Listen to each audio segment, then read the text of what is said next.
Football night in Riverside, special Thursday night edition. A little bit cooler than when we were here last week, Jeffrey. We're back at Arlington High. Ghazal Hassan with you along with Jeff Gorham. Arlington and Buena Park, the home team, the Lions, going to receive the football here on the opening kickoff. Buena Park out of the Omicron League. We'll talk about it as we get into it. Both these teams in new leagues starting this year.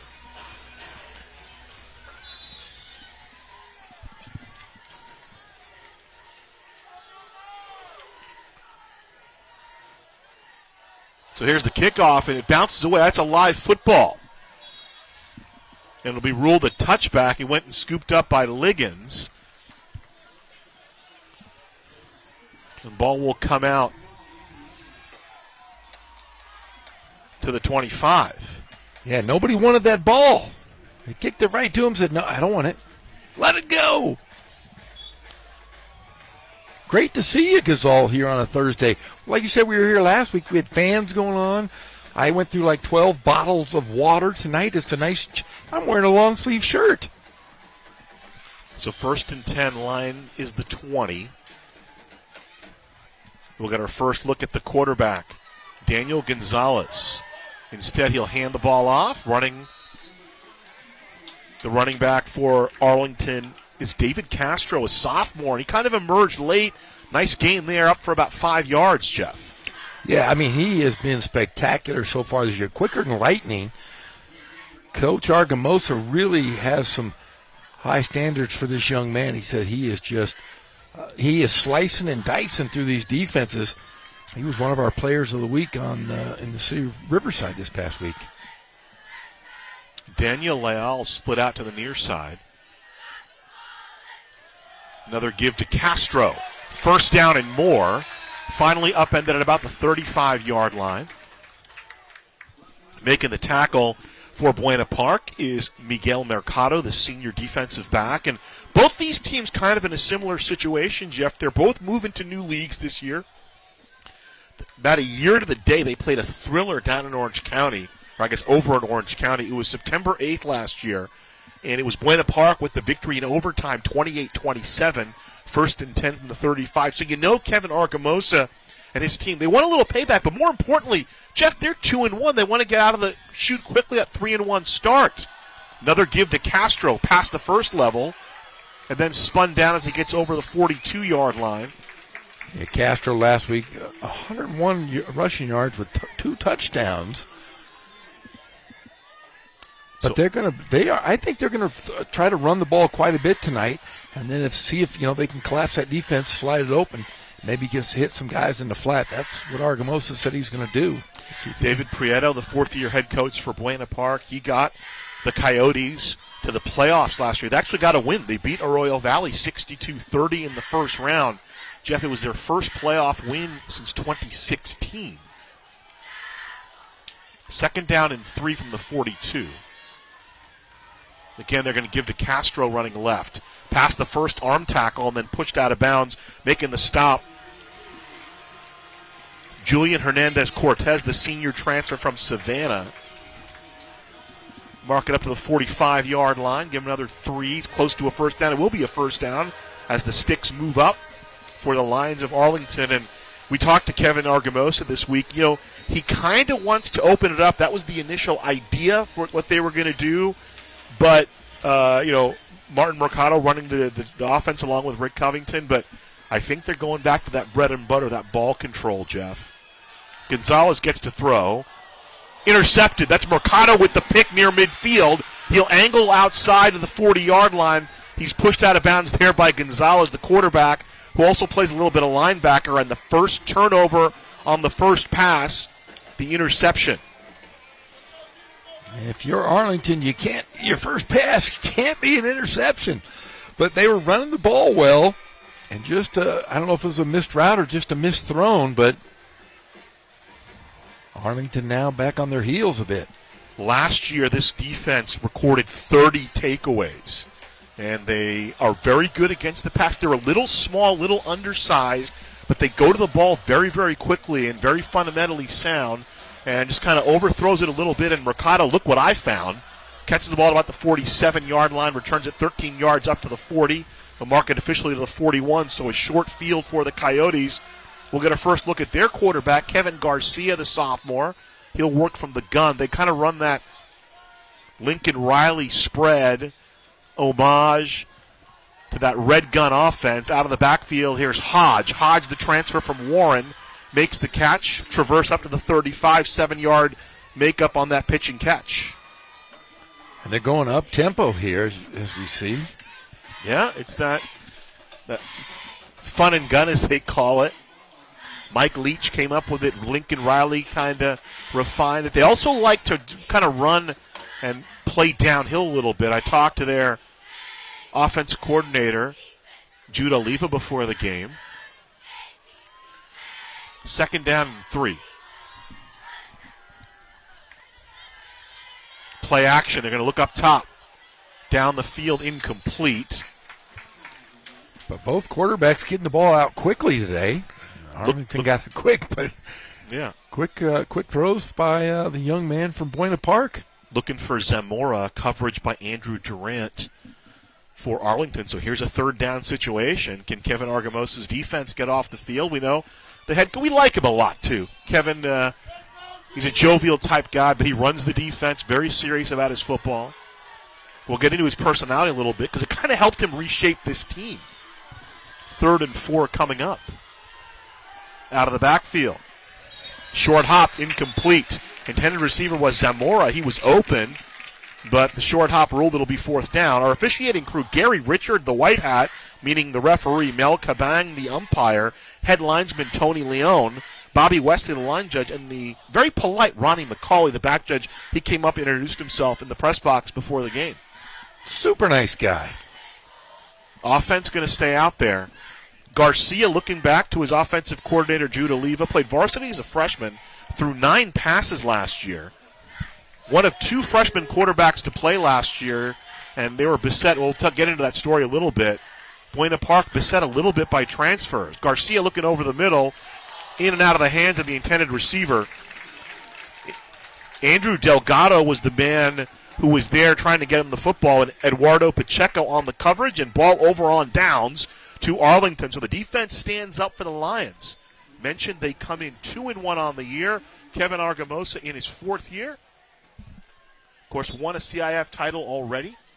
I always said, hey, I told him he was his first year, go out a winner and just retire.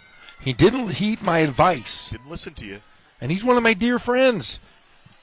Wait a minute. How's he a dear friend when you picked him to finish last in the Sun Belt? I gotta put you on the spot. I have picked a lot of friends that finished last. I know. But, man, they have really been the biggest surprise for me this season. Man in motion. And nothing going there. A loss back inside the 30. They're trying to get the ball on the end around to Elijah Crumble, and that he did. Good penetration in there. First man there for Buena Park. Leonardo Martinez, the senior linebacker, he's their leading tackler from last year, and they'll move him around a little bit. He's a linebacker, but they'll put his hand down occasionally. He'll move spots. Like right now, you see they're lined up in that, well, you don't see it quite yet, in a 4-man front, and he's to the closest to you on the screen. So he's standing up right now, but you can put his hand, now he's going to put his hand down. 2nd down loss of 14. The give to Castro, trying to string it out and maybe back to the line of scrimmage. So Castro with maybe a yard on the play. Big 3rd down coming up. And I do like Argamosa. We talked a little bit yesterday in the coach's perspective, and I said, he's one of those coaches. He's not hogtied to, I'm going to run this, I'm going to run that, and no matter what I have. He's one of those guys. He's going to adjust to his personnel. I said, hey, if you have great players that could be receivers, he goes, I'll run a spread. If I don't have that, I'm going to run the power offense. And I think he has a little bit of both this year, as we've seen in the first few games. Lincoln Ligon split out to the top of your screen. Andrew Rogers in the slot out of the backfield trying to get it to Castro. Incomplete. Daniel Guzman there on the coverage, and the punt team will come out. What I like about Coach Argamosa, got a great personality. Comes through when you talk to him, and we're going to look at that last play. They were trying to set it up kind of a little under screen to Castro, get him the ball in space, and couldn't quite come up with. There's a short hop by Guzman. So they got hit a little bit. A couple of their players decided to leave the team, and they're playing a couple different sports, right? So we lost a couple of baseball players.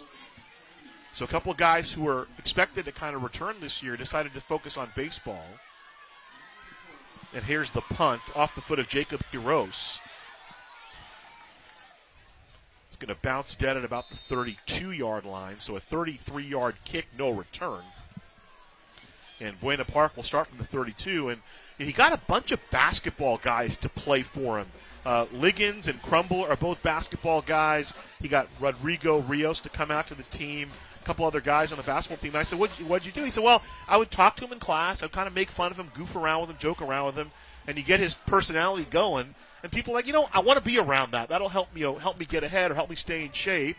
And so now, he's replaced a lot of those guys who left for baseball with guys off the basketball team. And you and I had this discussion before the game about sharing athletes, because you did that with Ken Batdorf when you were coaching at Novi. Yeah, when I was at Norte Vista for a number of years, I loved everything Ken Batdorf did. I was one of the few basketball coaches that lifted year-round, and so he would give me football players and say, hey, take them. And I would give him basketball players, and I'd say take them, and it was a symbiotic, great relationship. Lyndon Hodge is going to be hog-tied down near the line of scrimmage. Wrapping him up around the ankles, Anthony Trujillo, the senior defensive lineman. Maybe a yard on the play, back to the line of scrimmage for Hodge. And second down and 10 coming up. As a coach, you want kids to experience different sports. Different experiences. And I think it's great for a lot of players because, honestly, how many of these kids are going to go Division I? I understand if you are a standout, but if you're not, and you can be parts of school ASB, anything, ROTC. Play action out of the backfield and incomplete. Juggled and dropped by Nicholas Zamora, the intended receiver, and third down coming up for Buena Park. The Coyotes. I love their mascot. Cool looking. Well, you only say that because you have coyotes in your backyard, you're telling me. I do. They're all over. Stately Gorham Manor. David Regalado on the coverage. We had a puma. We had a cougar, I should say, in our area, a vicinity. You shouldn't talk about your neighbors that way, Jeff. I'm teasing. Third down coming up. No, there was pictures of a mountain lion walking the streets. Isaac Razzo split out to the near side in the near slot. Lyndon Hodge for Buena Park trips to the top of the formation. Now here's Zamora in motion. Pressure coming. They set up the screen to the outside. This is Hansborough. Gets up to the 40-yard line, close to a first down, but he'll be stopped there. Bryant Hansborough is a transfer from La Mirada. Second year with the program, and fourth down coming up. Yeah, I guess it wouldn't be nice to say there's lots of cougars street walking. I guess, no, they said he got to the marker. Oh, he did get the marker. Oh, that was a favorable spot. So first down up to the 42-yard line. And the Coyotes in business. Young Kevin Garcia running the offense and some flags coming in. Gary Richard again, our white hat. He'll tell us what happened. The Cadence draws Arlington offside. So a 5-yard mark off against the Lions. 1st and 5. Ball moves up to the 47-yard line. So Raza to the bottom of your screen. Zamora split at the top of your screen with Hernandez, Cortez, and Rodriguez. Great hit there. Zamora, how do you do? Coming from Eduardo Pacheco. Maybe 2 yards on the play. A lot of quick passes here from Kevin Garcia, just getting rid of the ball quickly. Garcia just a sophomore. Now, that playoff run I talked about Buena Park last year, they had a number, about 4 or 5 freshmen who played significant roles. Already mentioned 2 freshman quarterbacks saw action. Here's Hodge. No, keeping it is Garcia, and he'll slide down for the first down. Just to cross that Lion logo that sweeps across midfield, he gets up to the 45-yard line. 5 yards and a first down for Garcia. His first rushing attempt of the afternoon. And watch all the defense. They literally take the fake, and everybody shifts. A lot of movement and misdirection you can already see in the offense. Razzo and Zamora down inside. They're flanked around Julian Hernandez-Cortez. Trips to the near side, but instead Hodge will take the ball up the middle and he'll be wrestled down, maybe get 2 yards on the play. Getting up from the bottom of the pile, that is Trujillo. Anthony Trujillo for Arlington. They'll mark the ball up to the 44, so give him 2 yards, 2nd and 8. Hodge, you mentioned, a transfer from Warren, played for the Bears last year. They, Jeff, got to the Division III final. They lost to St. Bonaventure in that championship game. Zamora in motion. Garcia, the quick throw. They're going to get it to Hodge underneath. Hodge has some space, spins away. Tolbert trying to bring him down. He's outside. He's got some room. Hodge inside the 10, knocked out of bounds. See where they mark it. Big gain. They're going to say he was out of bounds at the 8-yard line. 36-yard pickup on the throw and catch. Dynamic run, breaking a lot of tackles. Great spin moves, too. Not losing the ball, continuing to churn and go forward here as we watch on the replay. Just a little dump to the open space. A couple big blocks there from 60 and 71, and then it is off to the races for Hodge. 1st and goal from the 8. Hansbrough split out to the top of your screen. Here comes Raza to the near side. Hodge, the lone setback. Lined up at tight end, kind of H-back, is Alex Blancas. He's one of their top tacklers. Now he'll shift and some movement. Big boys up front, left to right. Nestor Diaz, the left tackle, left guard, Dwayne Mazzarek. They got some big boys over on that side. Alejandro Beltran, Daniel Espinoza also up front, along with Anthony Gonzalez, the big boys up front for Buena Park. Yeah, I've been watching their tackle and guard. They are really, really.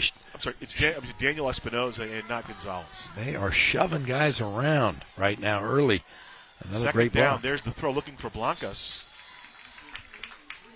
And incomplete.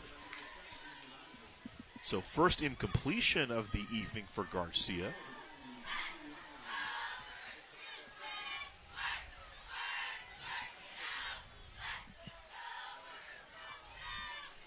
Yeah, this Arlington team gave Ramona everything they had.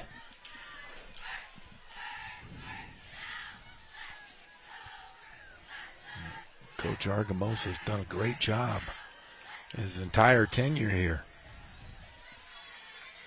So the penalty on 1st down. And there's a big play defensively. Bursting through Ryan Kellogg. He said he got the football. No indication from the official. So either way, it's going to be 3rd down.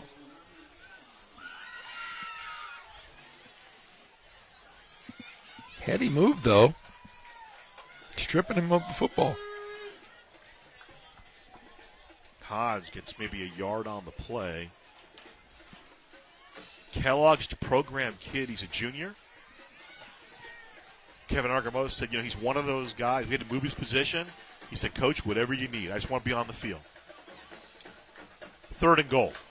Garcia calls his own number. Trujillo brings him down. Ball on the turf.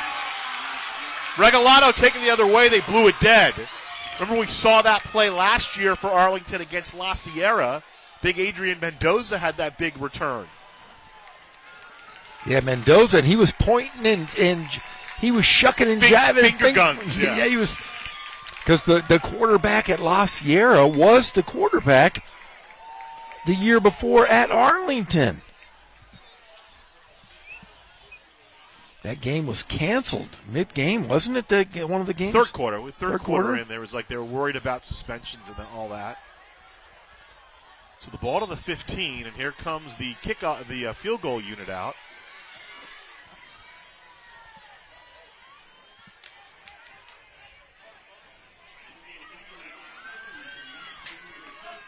Oh no, sorry, ball 4th down. So ball went over on downs to Arlington. Defense is out.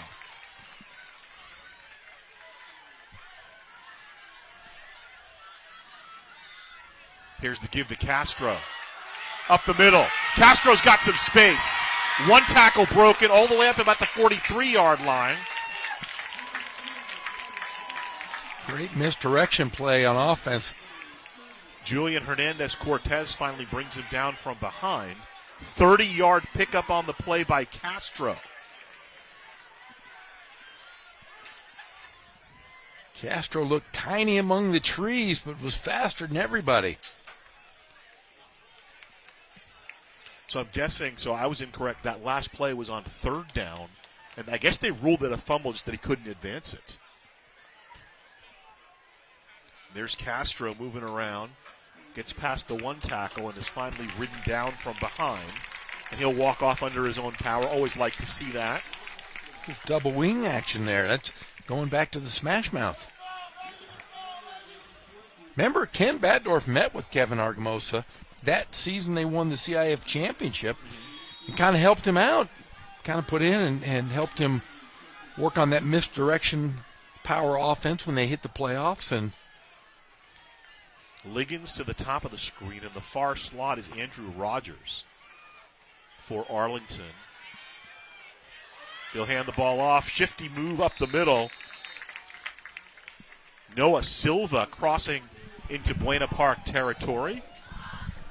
Picks up another 9 yards or so, very close to the first down for Silva. You think any of these kids work at Knott's Berry Farm, for gosh sakes? That's what I was thinking. I'm like, man, Buena Park. Spent a lot of time there. Fullerton Unified School District. So Rogers, Liggins to the top of the screen. In the near slot, Crumble. Split out to the near side is Leal. The fake to Crumble and keeping it himself is Gonzalez. Gonzalez, bunch of open space in front of him to the house. 46-yard touchdown run for the quarterback, Daniel Gonzalez. But it's all coming back. Oh. Looks like a hold on Arlington, according to Gary Richard. I mean, he was unscathed. He wasn't touched. Remember the old Breathed Good Humor on. ice cream? When you got it in the plastic, you buy it at the store, it would say untouched by human hands. Yes. Yeah. They were the bars. Yes. And now getting an explanation is the Arlington sideline there. So the ball moves back to the 41-yard line of Arlington. Second down coming up. First down is the 45 of Buena Park. I'd run the same darn thing. Kicking down at the end of the first quarter. No score as of yet. Arlington, though, moving the football after a defensive stand. Trips to the far side. Liggins, Crumble, Rogers. Leal to the near side. Castro looks like he's back. No, it's going to be Silva as it's set back. Gonzalez down the field. He's looking for Rogers. Jump ball incomplete on the coverage for Buena Park, doing a good job. Isaiah Reyes step for step there with Andrew Rogers. Rogers played some defensive line, offensive line last year. He asked Coach Argumosa, he said, I want to play some tight end. Coach Argumosa said, okay, you're going to run some track. Got to see if you can keep up, you can run away, and it's worked out. I'll tell you what, he looks like a tight end. He went up there and tried to grab the ball there. Still playing some defense, but now he's going to help them out on offense. A little versatility for the Lions. That ball just stopped midair. So Liggins and Rogers on the far side. Leal and Crumble on the near side for the Lions. Back to throw Gonzalez. He's got a little bit of time. Now he's moving up. He's going to run for it. He'll have the first down and more. Spins out of that tackle and finally brought down at the 34-yard line. Wrapping him up for Buena Park, Julian Hernandez-Cortez. So to the 34-yard line it goes. 25-yard run for Gonzalez. Gonzalez so far tonight has been straight up the middle. He is playing smart. I don't know if I probably would have slid, though. You had the first down. And he's a linebacker. He ain't sliding. Come on. Go down. Look, he takes one shot and then, End of the first quarter, no score. The Lions driving. Ghazal Hassan with you along with Jeff Gorham. Thanks for joining us. That was the fastest first quarter we've had all year. Football night in Riverside on a Thursday night. It's cooled down a little bit. Now, there was a doubt about this game. Early in the week, we obviously had the air quality situation. And when I talked with Kevin Argumosa, he said, well, first of all, they were practicing in the morning. They were doing 6:30 practice. And then I think on Monday, he said I remember you texted me about how your house looked. He said we had to be indoors. We were indoors on Monday. And then when I talked to him on Wednesday, he said, there was talk about, hey, we may move the game to Buena Park and play on Friday. Yeah, there have been games canceled, especially in the San Bernardino area. Yeah. Just because of the fires. I mean, our buddy Chaddock, San Gorgonio, San G canceled their game, right? Yeah. So and Patriot had to cancel their game. I mean, it has been the worst air quality I've seen since the 80s out here in Southern California when smog alerts were pretty regular. No, I was concerned that anybody was going to play or even go to school. My sons who we live out in the Temecula area. They weren't in school the last few days. 1st and 10 after the run. Putting it up for Liggins. Did he get it? He said he did. They're going to say it's a catch at the 4-yard line. So Lincoln Liggins reels it in for Arlington, 1st and goal for the Lions. 30-yard completion. So Liggins, the basketball player, making the snag. He's got a great name. He had a 91-yard reception earlier in the season. How about that? Just a senior, never played football. Argamosa goofing around in history class, and now he gets, 6'2", 180-pound athlete who can jump out of the gym. I want to know Liggins' middle name. It's almost alliteration. 1st and goal, line is the 4. First man through, pounding up and getting stopped at the 1-yard line. You always like seeing a number 77 run the football. That's Andrew Mendoza. He's normally the left guard, but in short yardage situations, he plays fullback. His younger brother of Adrian Mendoza, who is the tight end we were talking about last year. They slide some guys around and on the offensive line and allow him to play fullback. 2nd and goal from the 1. Looks like they're going to use him again. He's going to try to cross the Mendoza line. Ball on the turf. Still loose. Who's got it? Oh, this is a tough one to see. Down at the 5-yard line, and it looks like it'll stay with Arlington. Whew. So 3rd down coming up.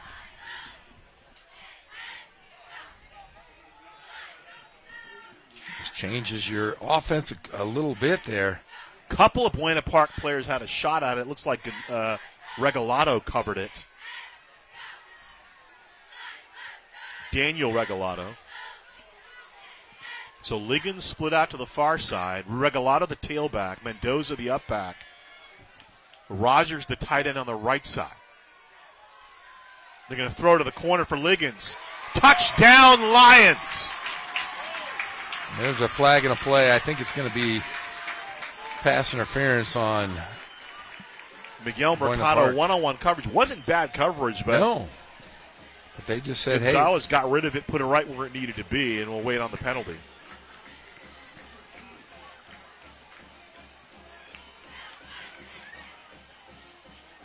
So the pass interference against Buena Park declined. Hey, Liggins used to playing through contacts. I love it. Go to the bucket, right? And here's Jacob Quiroz, and man, does he have a tough act to follow. Swings the leg, and he puts it up and through, and it's 7-0. Why is it so hard to believe? We had El Luce Legador last year. Yeah. Now playing at the University of North Carolina soccer. So Liggins with the 5-yard touchdown reception at 10:28 of the second quarter. Get a look at it right there. And Arlington is on the board. And, we talked about it before the game. Heartbreaker to lose to Buena Park last year, and you want the payback, but more importantly, you're 2-1. So you want to be 3-1 going forth. We mentioned both these teams switching leagues. And I was talking to Kevin Argamosa about it. Now, the good thing about the Sun Belt, you're with 2 other Riverside teams, right? Going to be Hillcrest and Poly are going to be in there. But a tough league, Jeff. Oh, and talking Emmett, Rancho Christian, good teams. And talking with Argamosa, he was not happy about leaving the River Valley League. He liked all those guys, all the teams, and said, it's going to be a little difficult because being so close to all the teams in Riverside was great. Live ball, Hernandez-Cortez. It's going to be a touchback. It'll come out. Well, here's the question. He brought up. It actually made me think about it because they're make the move because of competitive equity. Wouldn't the sensible thing be then to move Norte Vista or Ramona? Because they've been the two best teams in that league the last. They'd say it's a 3-year period, right? Yes, but they also it's not it's not just based on football because Arlington has been good in a lot of different sports. I see. So it's competitive equity through of all sports. All sports. Okay. I know there are a lot of folks who are clamoring for an all Riverside football league, which I think would be great. The old Ivy League. 1st and 10 for Buena Park coming up, and interesting history for them as well. David Prieto, we mentioned in the 4th year. I didn't get a chance to talk to him before the game. He's an old Mount Sac guy. Wonder if he might have crossed paths with Tom Kraft at one point. Option, Garcia will slide down. Nobody fooled on that one.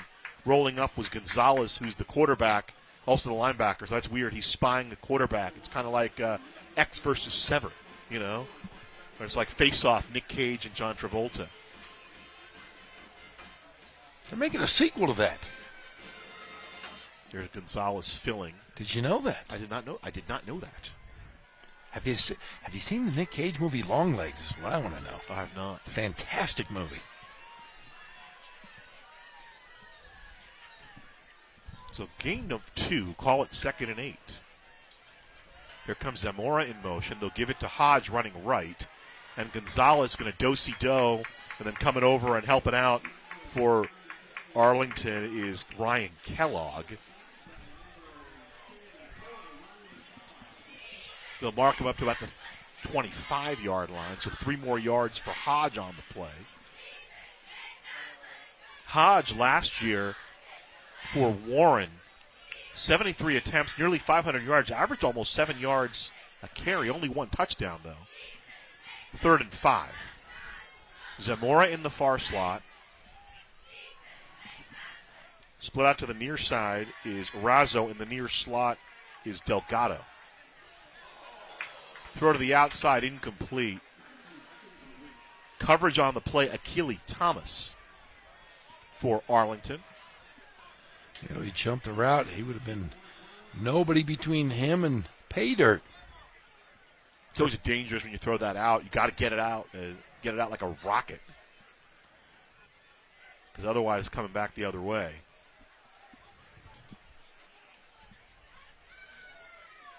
So here comes the punt. And no return back. They're going to bring the house, or maybe they think it's could be a fake.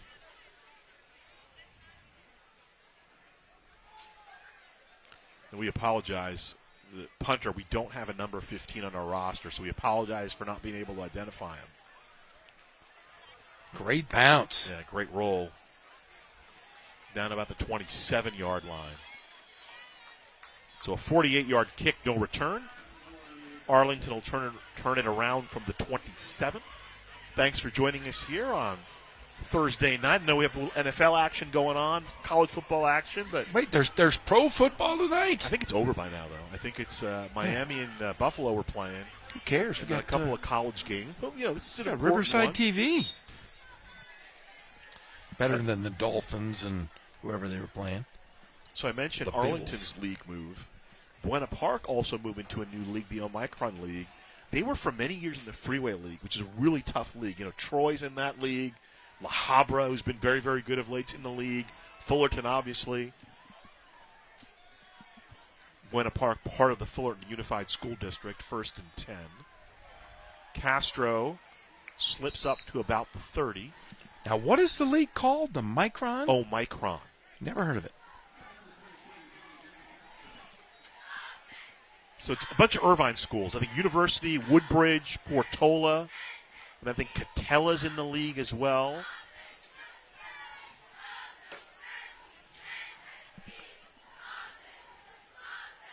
Yeah, they went from the Freeway League, La Habra, Sonora, Fullerton, Sunny Hills, and Buena Park was in that league.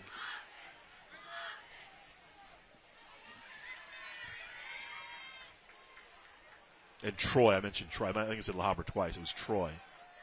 crumble on the end around, trying to find some space, and he's dragged down about the 34. Combining on the tackle, Joshua Santillan getting help from Jesus Navarrete. They'll cross up to the 34, so brings up a third down and about 3. Arlington very deliberate in what they're running here. They're sticking to it. Happened against Lakeside last week when they were worried, but they ended up winning the game 43-19. But Kevin Argamosa said, Lakeside started to move the ball, so I said, you know what? Let's just go between the tackles and go. And you mentioned the young man, the sophomore David Castro, ended up with 100 yards on the game.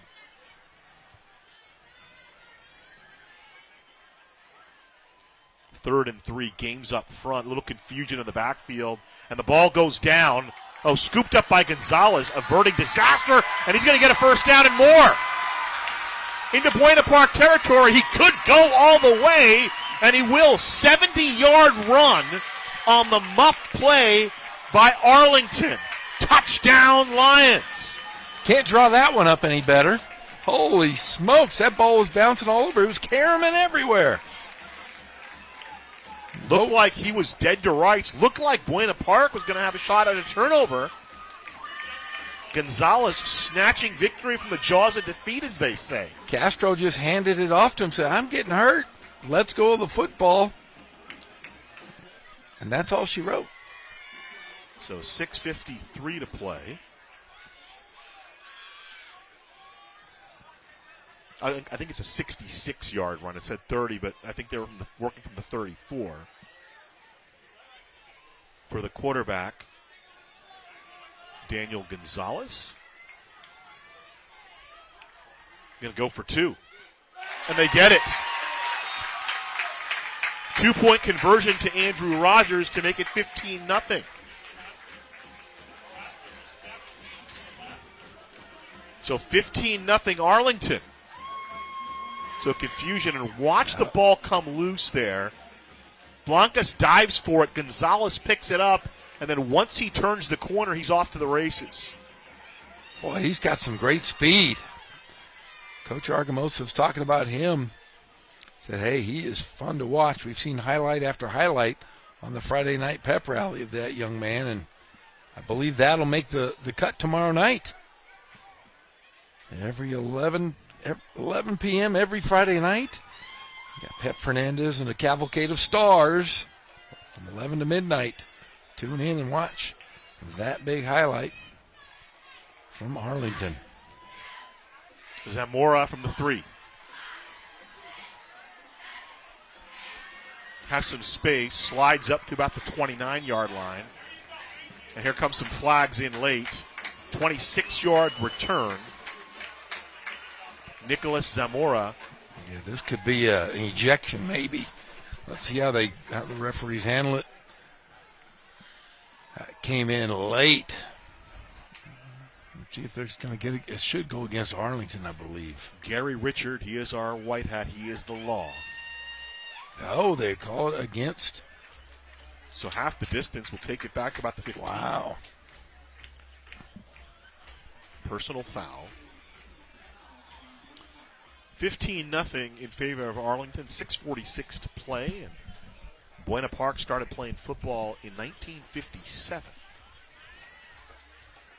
You know who's a notable alumni of Buena Park High School? Mr. Knott. Did you ever watch Night Court? Bull Shannon. Harry Anderson. Harry Anderson? No. Yeah. One of the late great. Yeah, he died. He passed away recently. Yeah.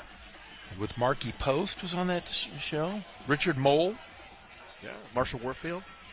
Oh, she was great. They bought it back recently, but it wasn't. And John Larroquette, obviously. But yes. They bought it back recently. Not the zing of the original. Maybe it's just, because of our ages. I don't know.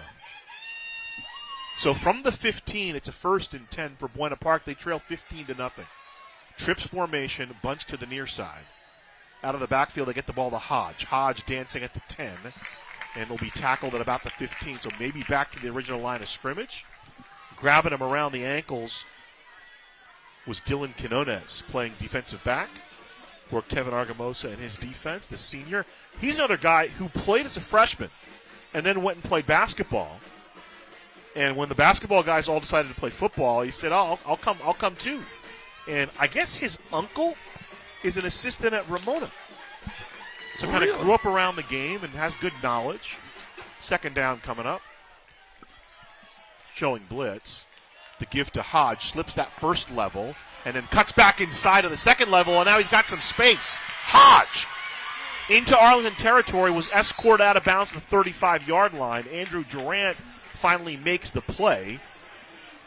50-yard run flips the field. So Hodge only had one touchdown last year? Remember, he wasn't the primary guy, though. I don't care. How many yards did he have? 700, you said? 498, just under 500 yards. 73 carries. He averaged nearly 7 yards a carry. Yeah, you got to give him some touchdowns. I'm glad he's over here at Buena Park. Yeah. Jude Oliva was telling me, he's the offensive coordinator for the Coyotes, that they like him as a focal point. They like how he can catch the ball, too. Empty set here. 5 receivers in the formation. Hansborough, Hodge, Delgado split out to the far side along with Nicholas Zamora.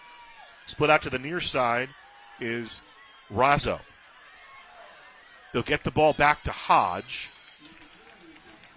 and they'll pick up maybe a yard on the reception. Garcia again.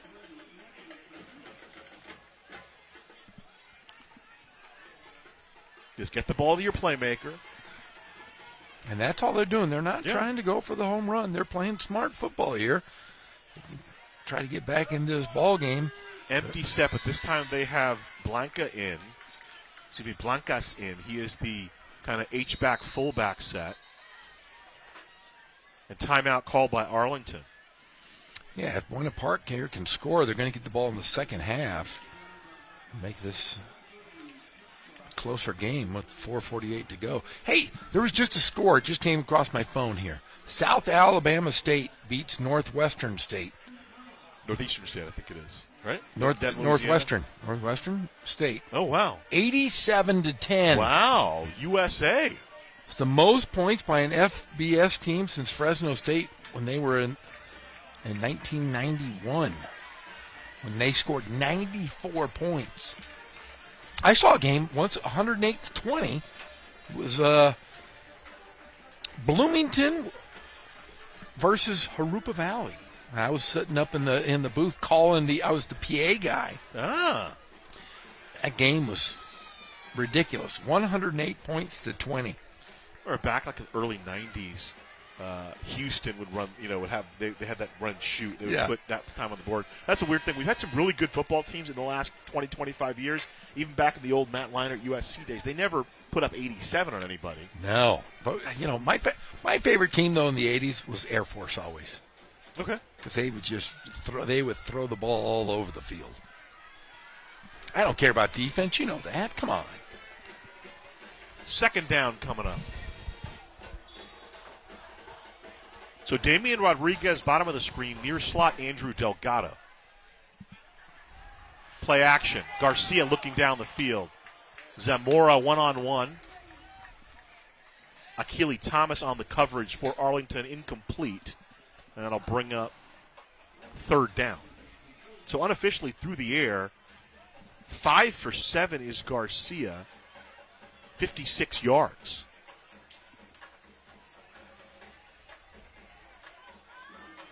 One turnover, that was by Arlington, but hasn't hurt them as of yet. That was Mercado with the interception for Buena Park. Last year, Buena Park forced 30 turnovers in their 12 games. 18 interceptions, 13 fumbles. 3rd and 9. Here comes pressure, dumping it off. Incomplete, deflected.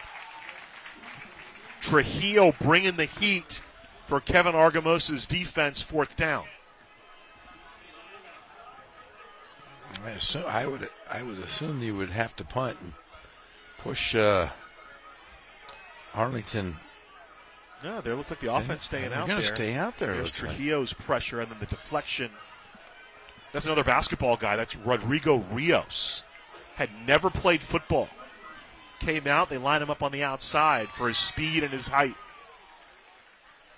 So Hansbrough split out to the far side of the far slot, Zamora.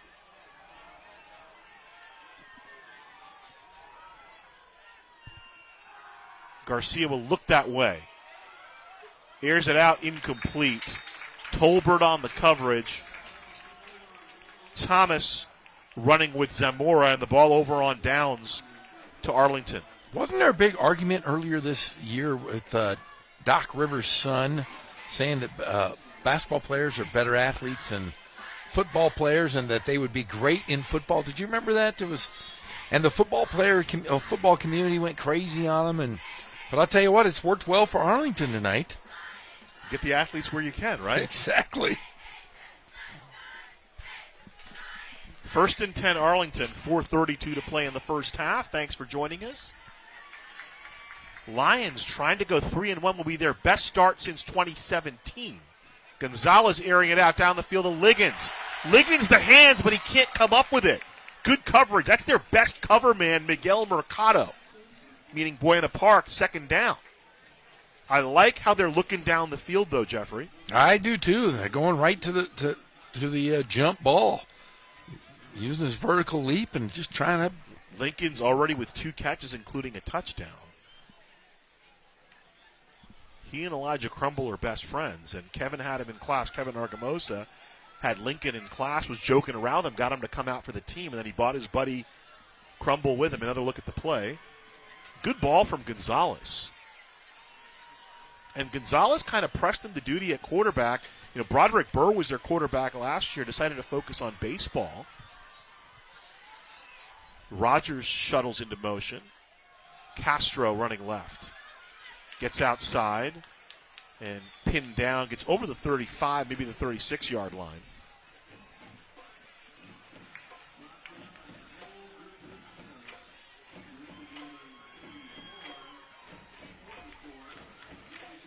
Almost a horse collar. I saw a hand go inside the. Hand outside. We learned that. Gio Galvez, right? Yes. Hand inside or the knee. You have to look up and then down. If you're pulling them, against the momentum on the knees, that's a horse collar. Or if the hand is inside, that's a horse collar. And they got to make that decision. Snap if you're an official. So officially a 3-yard gain, 3rd and 7. Gonzalez to throw, looking down the field for Liggins. He's got to step on his man. Makes the catch. Liggins to the house.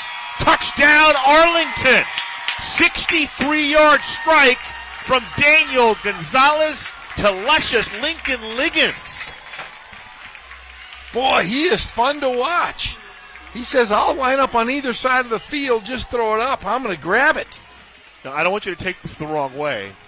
That's basketball player confidence, yes, right? It is. The Hoopers, they just have this remarkable confidence. They can do any. Like, you could be going against Kobe and you think you can do it, Of course right? you can. Yeah. Great catch. 3:26 to play in the second quarter. 63-yard reception for Liggins. His second TD reception of the evening.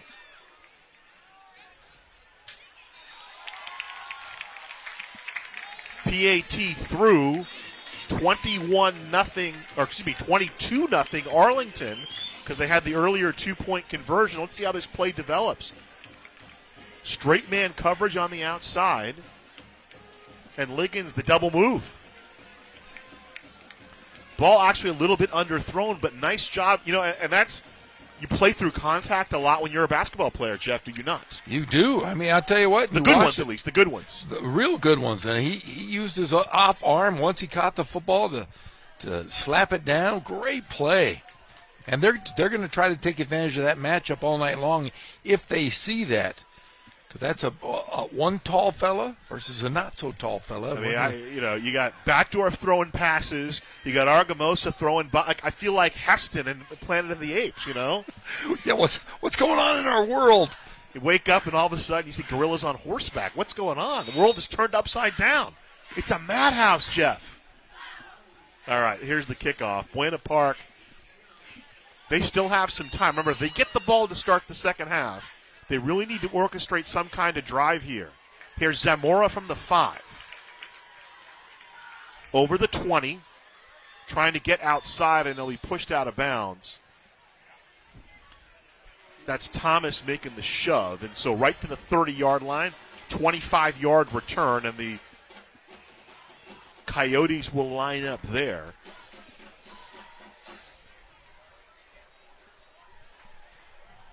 Now, would you fear a coyote if you saw one in real?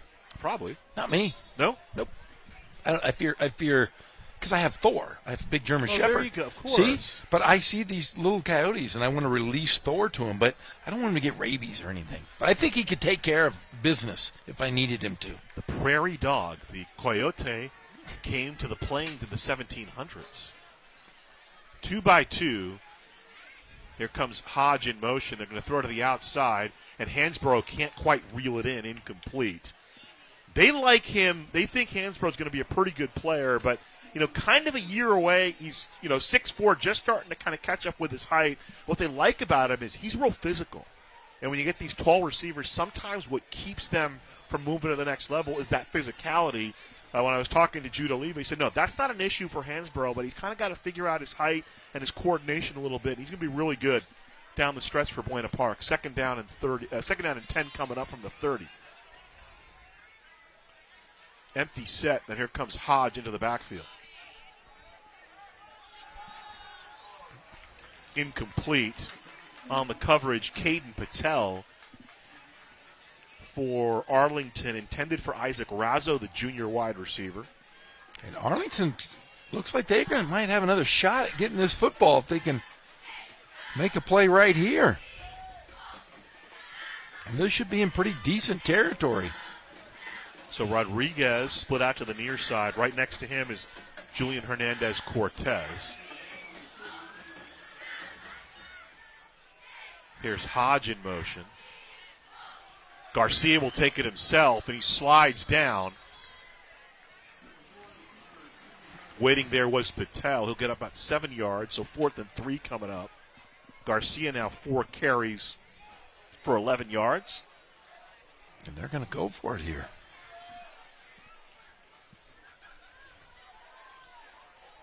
So trips to the near side. Zamora, Gonzalez-Cortez, and Rodriguez split out to the near side. Hodge on the far side. They'll give the ball to Hodge. He'll have a first down. Hodge past midfield into Arlington territory, making the tackle. Daniel Gonzalez on the other end. It's about a 16-yard pickup for Hodge. Good misdirection there. Good setup. Good design on that play. Yeah, Hodge has really been unstoppable here in the first half for Buena Park. He has been great. Up to the 47-yard line of Arlington as the clock moving towards 2 minutes. Movement up front. The Cadence gets the best of the Lions. We'll wait to see if he was drawn. And he was drawn. So they'll mark it off 5 yards. Second penalty assessed to Buena Park. There are a couple of penalties called, but remember they were declined. The PI was declined. So move it back 5, 1st and 15. Back to the 48-yard line of the Coyotes. Mentioned David Prieto in his 4th year. Played at Mount Sac and played at Southwest Oklahoma State. Division II power out there on the Panhandle. They call it SWOSU. First down, Hodge will take it, and Hodge will run right, and he'll get stood up right at midfield. Rogers was there, but Gonzalez the first man there. Maybe 3 yards on the play for Hodge. Clock continues to move. Second down coming up. 3 timeouts left for Buena Park. We get towards 1:20 remaining.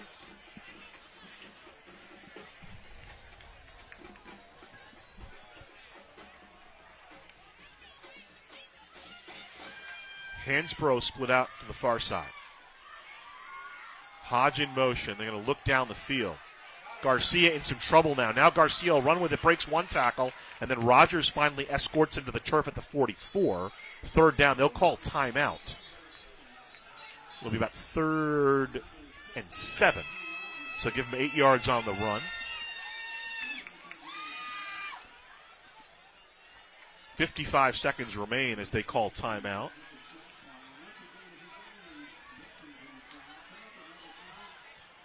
Regalado nearly gets a piece of him there. And finally, Rogers wrestles him down as both Regalados, David and Daniel, had a shot at the quarterback. Hey, there's Coach Kevin Argamosa. I was joking with Kevin. I said, hey, if you give us a blowout, we can spend a good part of the broadcast talking long snapping, because I know how you really enjoy long snappers. Well, I asked him on the show yesterday, I said, how many long snappers you have? And he says, I think at least 5. That's what he told me last year. Yeah. Freshman, JV, 2 varsity guys, and then kind of a random floating long snapper that they're training. And remember, he was a long snapper, and I said, you had T-Rex arms. Yeah, that's what he told us, right? He said the guy before him was a 6'5" guy with long arms. Then he was the long snapper, and as he said, he has kind of short arms. It's all about the skill. It's all about technique.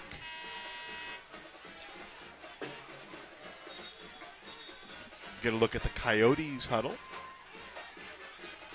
Both teams move in leagues, and with Buena Park, they're 1-2. They're trying to still figure some things out. They got some players that left and some players that came in. We've seen Hodge. He seems to be integrated pretty readily into this offense. They want to get Hansborough on board. Out of the backfield to Hodge, as we say his name. He'll make a beeline for the sideline, step out of bounds at about the 40. 4th down coming up. Stops the clock.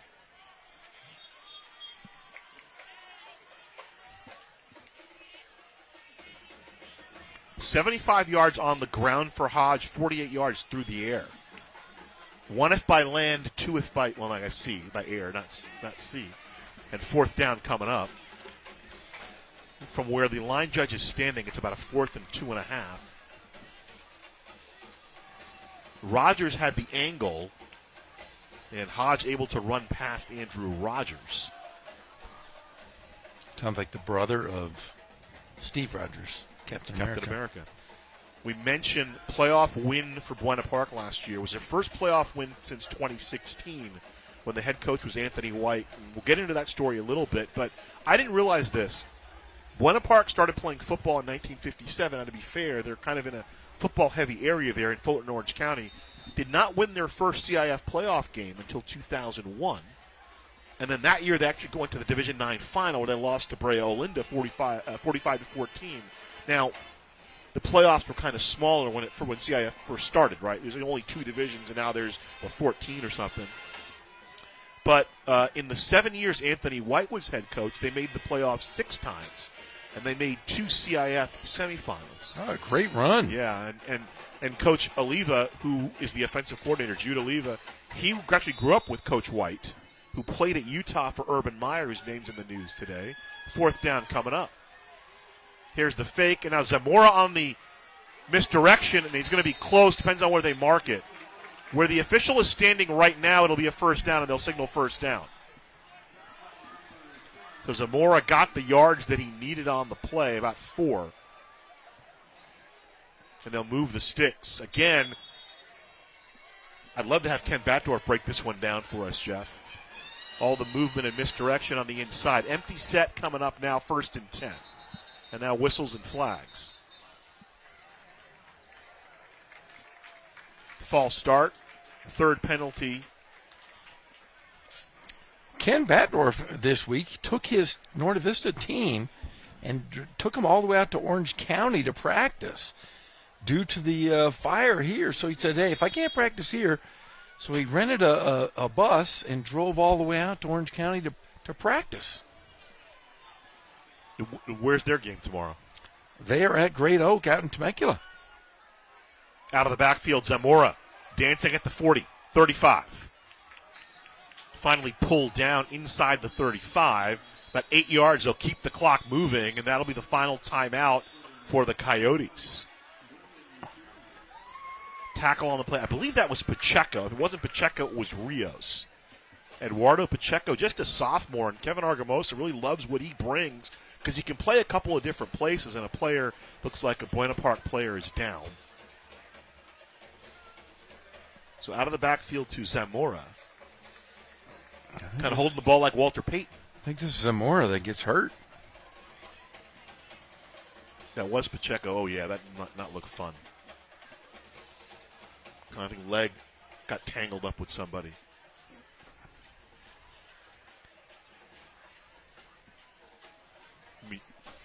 Final timeout for Buena Park. So they'll have one shot down the field if they want it. 22-0. Arlington has looked pretty good in the first half. It's been the Lincoln Liggins show. He's got a 30-yard reception, a 63-yard touchdown reception, 2 touchdown catches. Unofficially, I have Liggins 3 catches, 98 yards, 2 touchdowns. Not a bad first half. That's not a bad game. That's a great game. Well, I mean, you got this zombie Kevin Argamosa throwing the ball down the field. Not the real. The real Kevin Argamosa be running between the tackles. And Zamora walking off with a little bit of help. So you can see he's limping a little bit, but didn't look too bad. Hopefully we'll see him back.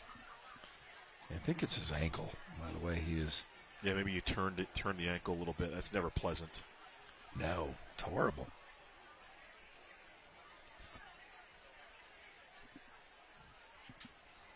So from the 35-yard line, now splitting out to the bottom of the screen, Isaiah Reyes. Next to him, Andrew Delgado for Buena Park. And also flexed out is Lyndon Hodge. Hansbrough to the top of the screen along with Julian Hernandez-Cortez. Empty set for the Coyotes. Coming out of Orange County in the new Omicron League.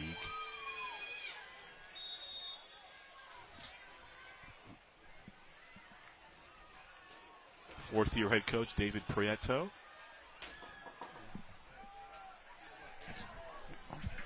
Over the middle, in and out of the hands of Hodge.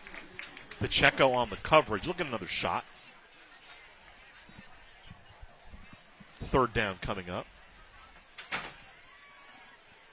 Gonzalez with the pressure.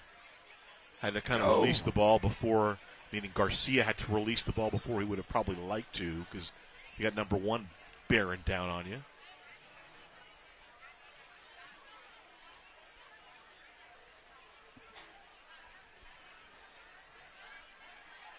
So Reyes, Delgado, Hodge, near side. Hansbrough to the far side.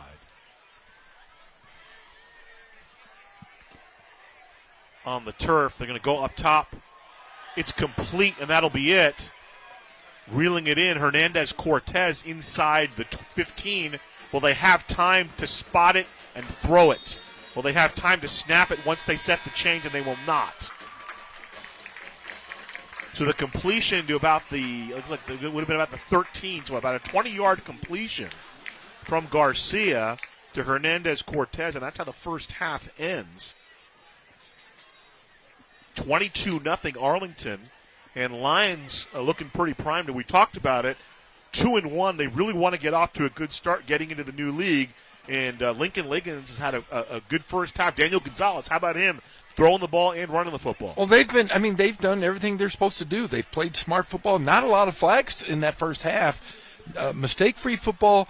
You've got a great receiver. You've got a good running back. And your quarterback has made very, very good decisions in the first 24 minutes of this game. I misspoke earlier. There was 1 turnover per team. An interception for Arlington threw an interception. There was a late fumble or early fumble for Buena Park, and that's where we'll go.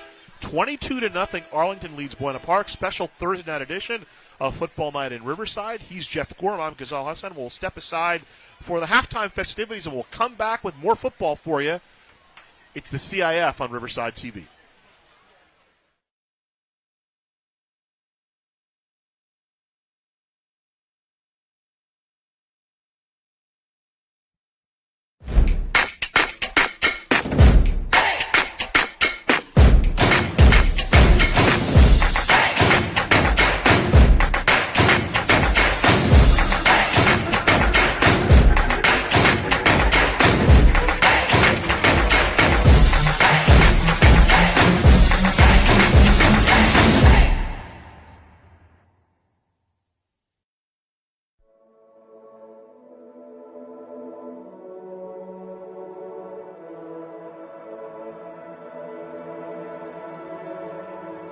We are a community with shared values. We know our history and embrace our stories. We believe in respect. We believe in equity. We believe in justice and freedom. We are known for the way we celebrate,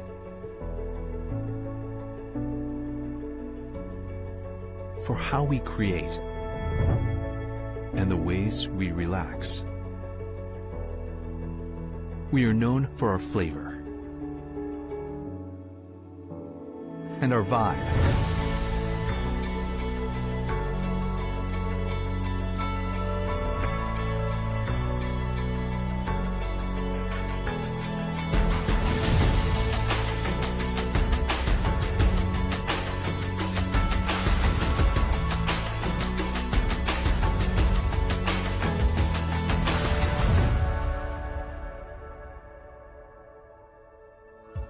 We have built our reputation with a commitment to leadership in the areas of agriculture, engineering, creativity, economic development, and environmental responsibility. We are known for our incredible architecture,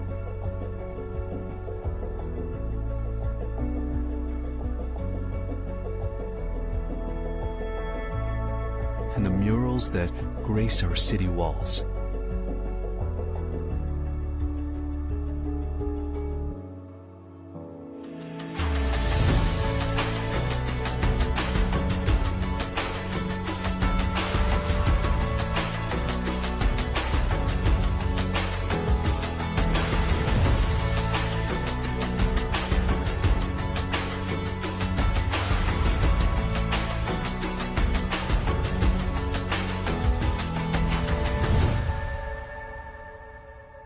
We value education.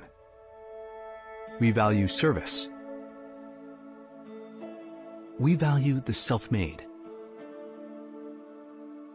We value each other. We love art. We love innovation.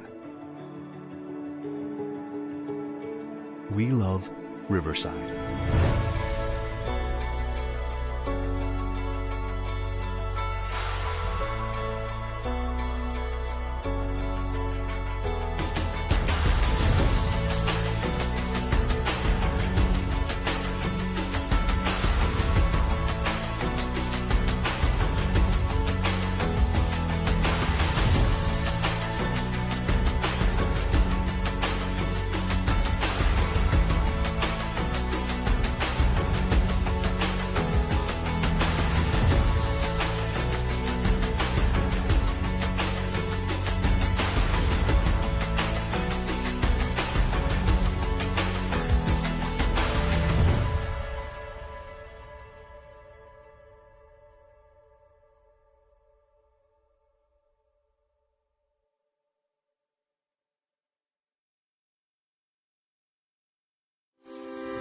Live local. Help support your favorite businesses with the Shop Riverside Community Card. With over 200 Riverside businesses giving exclusive discounts and offers to community card holders, there's something for everyone. Participating organizations sell these cards for only $15 each, with $10 going straight back to the organization itself, making the Shop Riverside Community Card a fantastic way to support your favorite local group. For more information about the Shop Riverside Community Card and to find participating businesses, please visit shopriversidenow.com. And don't forget to live local. Shop Riverside.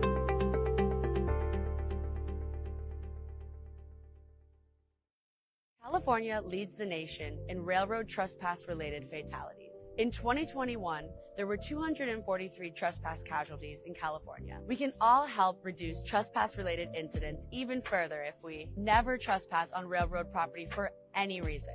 That means no biking or walking near tracks. Railroad property is private property. The only safe place to cross train tracks is at a designated crossing. September is Rail Safety Month. Please do your part. And whenever you see tracks, always think train. Engine 1 AMR, respond with RPD for a traffic accident with injuries. In 1234 Main, cross of Columbia, 2 vehicles involved.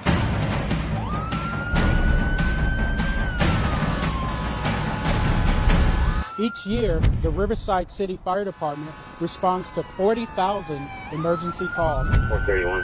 And the men and women of the Riverside Police Department drive Code 3 every day.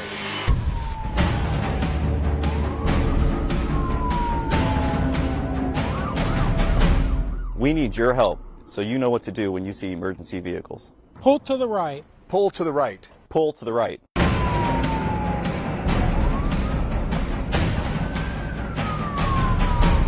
So help us help you. We need you to pull to the right.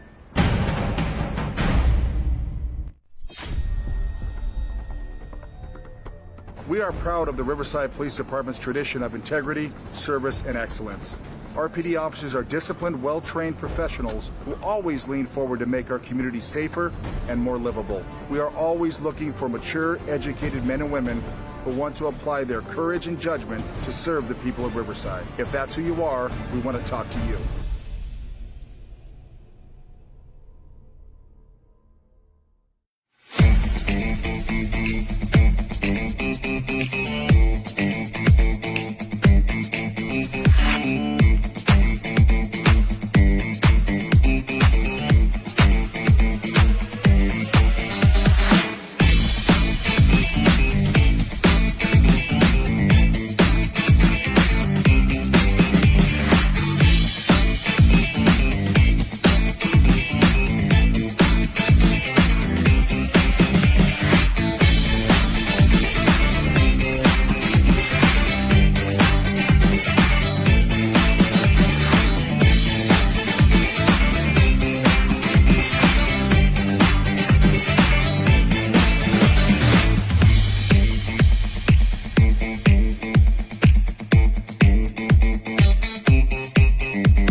The City of Riverside Public Works Department provides high-quality trash and recycling services for our customers. Convenient curbside trash collection services promote a clean and healthy Riverside. To help us provide you with top-quality service, we ask you to follow a few key rules. There are 3 different containers for your trash.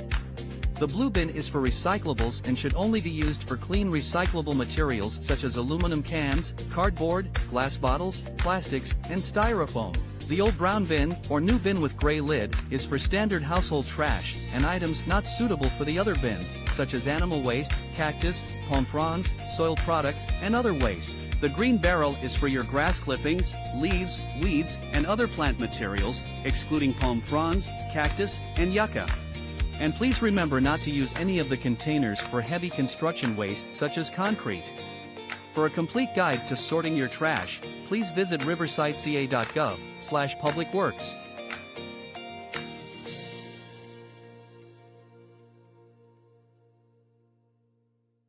California leads the nation in railroad trespass-related fatalities. In 2021, there were 243 trespass casualties in California. Trespassing is one of the most challenging safety issues plaguing California's railroad corridors. In Riverside County alone, there were 19 trespass-related casualties last year. But the positive news is those numbers have dropped over the years because of the efforts of California Operation Lifesaver and partnering agencies like RCTC and Metrolink. We can all help reduce trespass-related incidents even further if we never trespass on railroad property for any reason. That means no biking or walking near tracks. Railroad property is private property. The only safe place to cross train tracks is at a designated crossing. September is Rail Safety Month, so please do your part.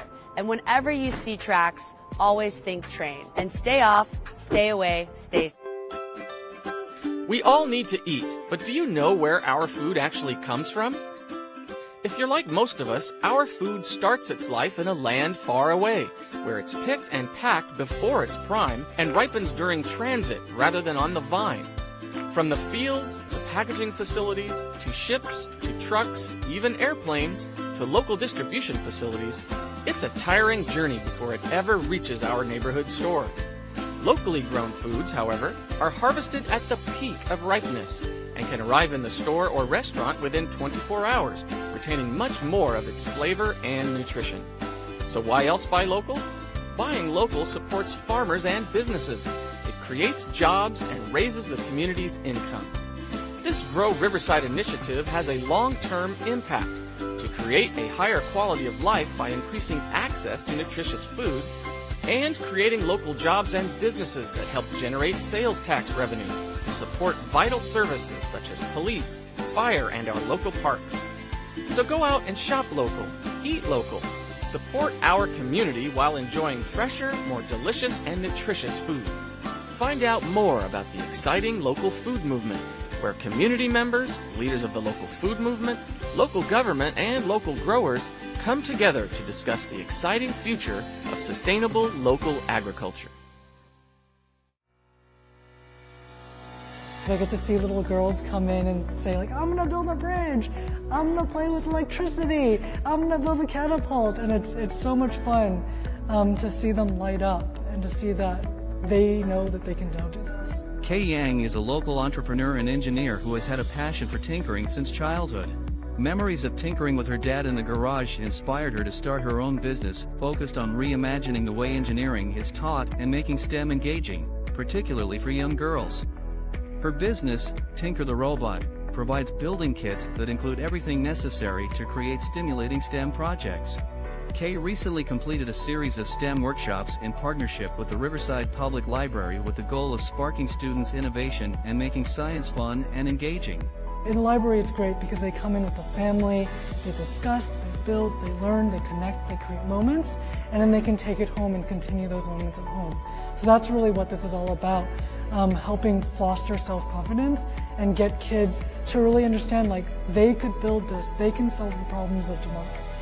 There has been a very positive response from the community to these programs. I really think that they've enjoyed it. I've had a few families that ask where I'm going to be next, and then they'll follow me to the next library just so that they can see what the next project is going to be and keep the learning going.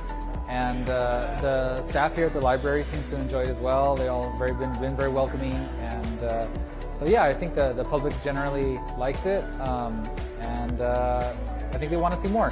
For anyone with a hunger for more STEM activities, Kay offers a variety of free options as well as complete activity kits through her website. If you guys are interested in doing any of this at home, a lot of our materials are materials you could buy at Target or Hobby Lobby or buy on Amazon. And so check out our website. You'll have to give us your email, but then we have free PDFs that you can download and do programs like this at home. We want to make sure that science and engineering is accessible and fun. To find out more about Kay and Tinker the Robot, visit her website at tinkertherobot.com. And to see what other fun activities there are at the Riverside Public Library, visit us at riversideca.gov/library.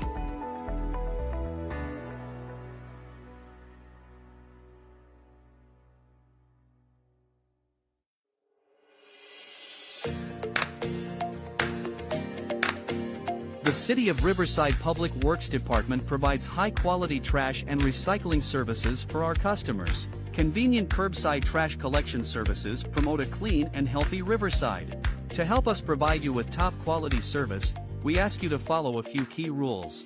When placing your trash containers for pickup, please observe the following. Place each container with at least 3 feet separation from each other and at least 6 feet from obstructions such as parked cars, fire hydrants, mailboxes, and trees. Your bin should be placed at the curb no later than 5:30 a.m. on your collection day with the arrow on the lid pointed toward the street to ensure your bins get emptied. If you are experiencing issues with your trash collection, or perhaps need a replacement for a damaged trash bin, please contact our customer service call center by using the 311 app or website, or by dialing 951-826-5311 to reach one of our customer service representatives. And for more information about trash services, recycling, or bulky items, visit the Public Works website at riversideca.gov/publicworks.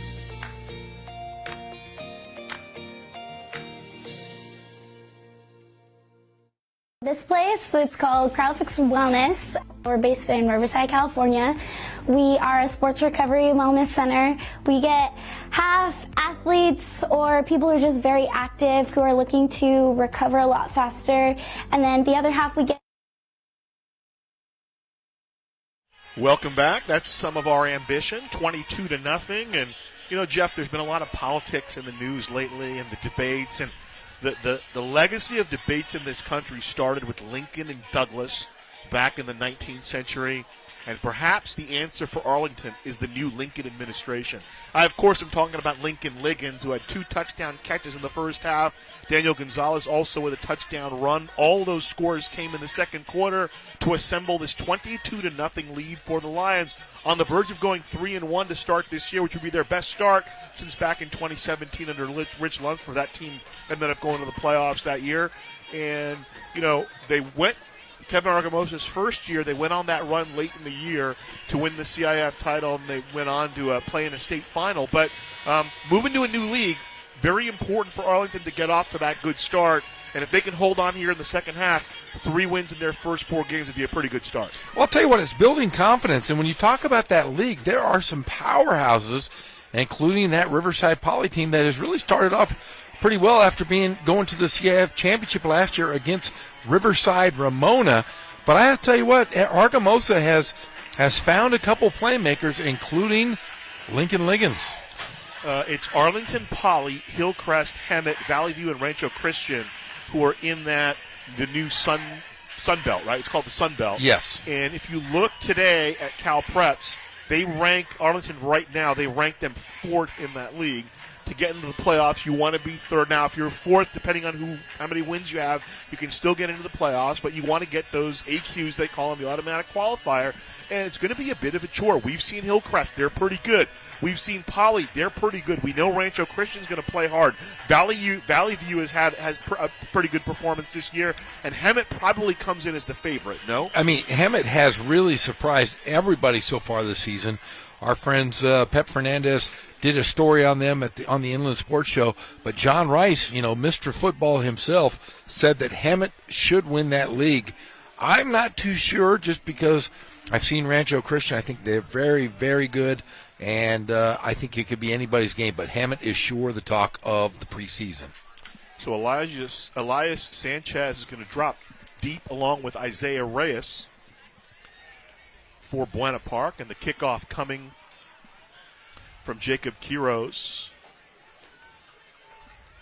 for Arlington, who lead it 22-0 to start here in the third quarter. And not to leave out Buena Park, they're also moving into a new league, and they've had some players they lost from last year. They had a good year. Their 3rd year in the program under Coach Prieto. They went from 3-7 in 22 to 6-6 last year, winning their first playoff game since 2016. So both teams kind of turning it around, looks as if. And I thought Buena Park had some big playmakers. They just didn't score there in the first half. It was just the Lincoln Liggins show. Here's the kick, and now Middle bring it out. He'll traverse up over the 20 to about the 25-yard line. Good tackle made there by Dejon Turner. The return by Lyndon Hodge. And 1st and 10 Buena Park. And they really want to get the ball in the hands of their playmakers. And Arlington's done a good job of identifying them and having multiple players available ready to bring them down. Namely Lyndon Hodge. We haven't seen much from Hansborough, who should be a threat, the 6'4", 190-pounder. Running out of there. And then Julian Hernandez-Cortez. He plays defense. He's kind of more of a defensive guy, but he can be a playmaker on offense as well for Buena Park. Splitting out to the near side is Isaac Razzo for the Coyotes. Hodge in the backfield. Hansborough split out to the far side. The give to Hodge right up the middle. And pushed back from the right side up to about the 30-yard line. And Arlington, Coach Argamosa talked to his players and said, hey, let's take Hodge out of the equation, make somebody else try to beat us. And right now it's been all Arlington. But Hodge that first half, they're loading the box. They definitely are. I think, but they're also able to play man coverage on the outside. And they're going to test Hansborough, the junior, 6'4", 190 2nd and 7. They're going to run Hodge again. They found something on that right side. He'll be near a first down. See, they'll mark it. They mark him up to the 38, so he'll get the first down.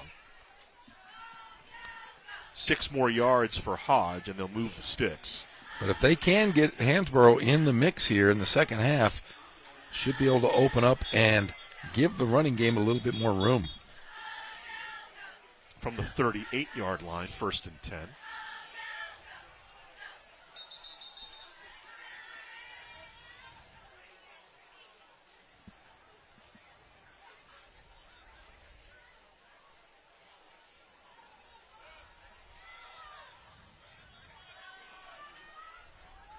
Motion. Hodge. Finds some space, and he's to the open field.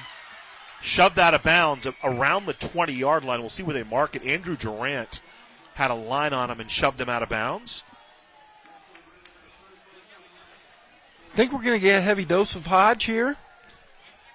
Till somebody stops him. Nobody stopped him here so far. They'll move him up to the 26-yard line. It's about a 36-yard run there for Hodge. 1st and 10.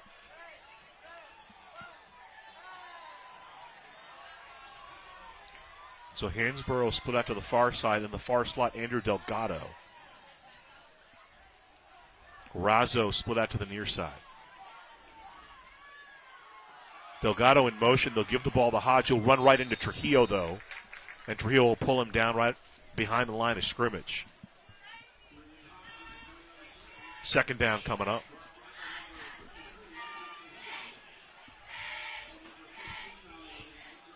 So running on that right side of that line, they're running behind Andy Flores and Daniel Espinoza. They've kind of moved some guys around on the O-line. Split out to the far side now, Julian Hernandez-Cortez.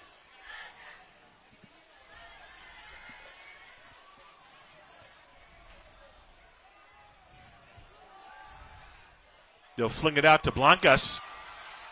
And he's into the end zone for a touchdown. Flag comes in late on the play. No signal yet. I think they ruled him out of bounds, and we'll see what the penalty is. So they'll say 1st down. This looks like it's probably going to come back here. Indeed, you are correct. So the hold will bring it back.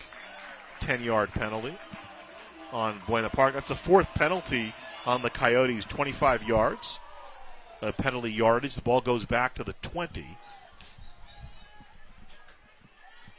Good, well-designed play. They got to the tight end, Blancas. Kind of fullback, H-back kind of situation. So 2nd down coming up. 1st down is at about the 18. So call it 2nd and about 7. Razzo to the near side of the near slot, Delgado. Here's the fullback running through, and he'll muscle up to about the 20, very close to a 1st down. Combining on the tackle, Rodrigo Rios and Daniel Regalado. And embarrassingly, we don't have a 45 listed on our roster, so unfortunately can't identify the young man. But really getting a couple extra yards. 3rd and short coming up for Buena Park. So Hodge split out to the far side, and the near slot, Delgado. Razzo split out to the near side. They have the H-back in there, which has kind of been the difference here. Play action. Garcia going to throw. Incomplete. Blancas running the route. Daniel Gonzalez on the coverage brings up 4th down. Yeah, we haven't seen them get this close to scoring yet. We haven't. Know if they're going to. Let's see if they go for the kick to get some points. Never want to leave them on the board. Well, they've converted a couple of 4th downs. They're going to actually looks like they're going to go for it.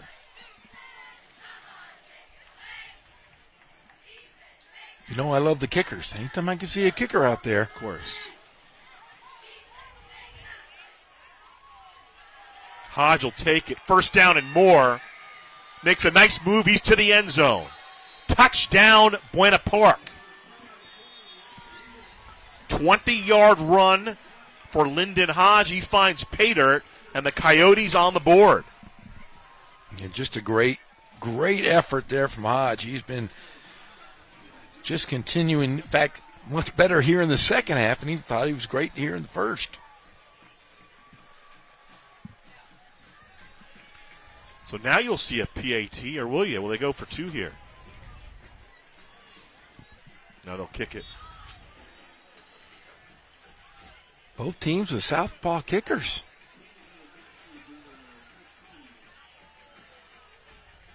And again, we mentioned a couple times, we do not have a 15 on our roster, so sadly we won't be able to identify the young man.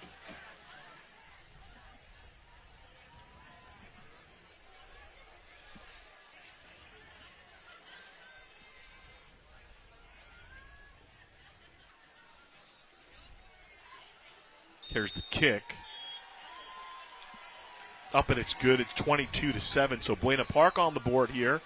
8:12 of the third quarter. 20-yard run from Lyndon Hodge.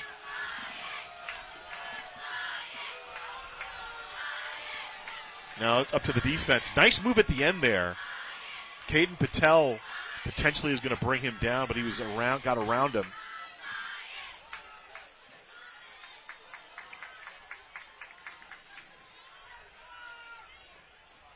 So unofficially, 13 carries, 140 yards. Not a bad for night. Hodge had the big 50-yard run that kind of bumped it up a little bit, but also a 36 and a 20. So he's run tonight a quarter of what he ran last year. They figured out that right side of the line, too, and they made an adjustment. They brought in an H-back, and then that drive, there are about 3 big conversions on the right side.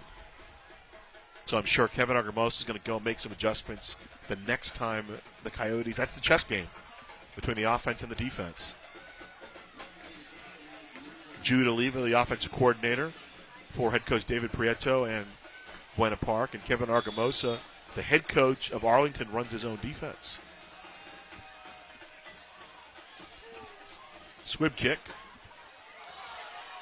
Kind of bounces away and scooped up at that 16-yard line. Crumble breaks a tackle, still on his feet till the 30 and finally brought down there. Making the tackle for Buena Park, Daniel Guzman, one of the defensive ends. And we kind of saw that kind of a situation last week where it kind of cost Hillcrest a game. Yes, exactly what happened. It was here at this exact same field.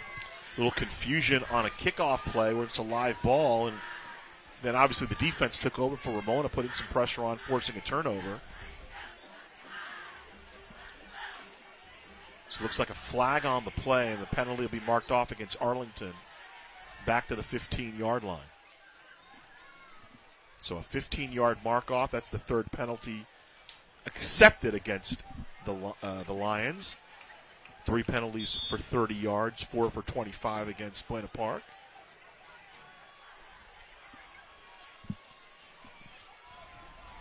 So an opportunity here for the Coyotes defense. Can they make a play? They forced 1 turnover in the first half.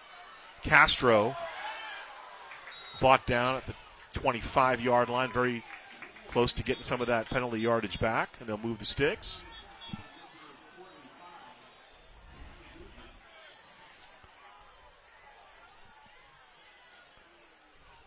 Looks like a player down for Buena Park. Hopefully it's just cramps. I mean, we know it has been hot, and the weather changed dramatically just the last 24 hours. It's the big fella, Alfredo Padilla. He's key for them on both offense and defense.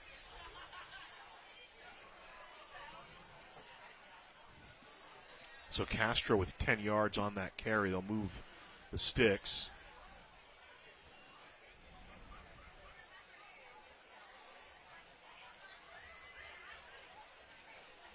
So he has 69 yards on 9 carries, coming off that 100-yard performance last week. Castro, a sophomore, played on the freshman team last year for Arlington, and kind of pressing the duty. You know, initially it was supposed to be Isaac Del Toro was supposed to be that starting running back, and he's a little bit banged up, still maybe a couple weeks from coming back, and so next man up, as is often the case. That's a nice 1-2 punch when they're both healthy.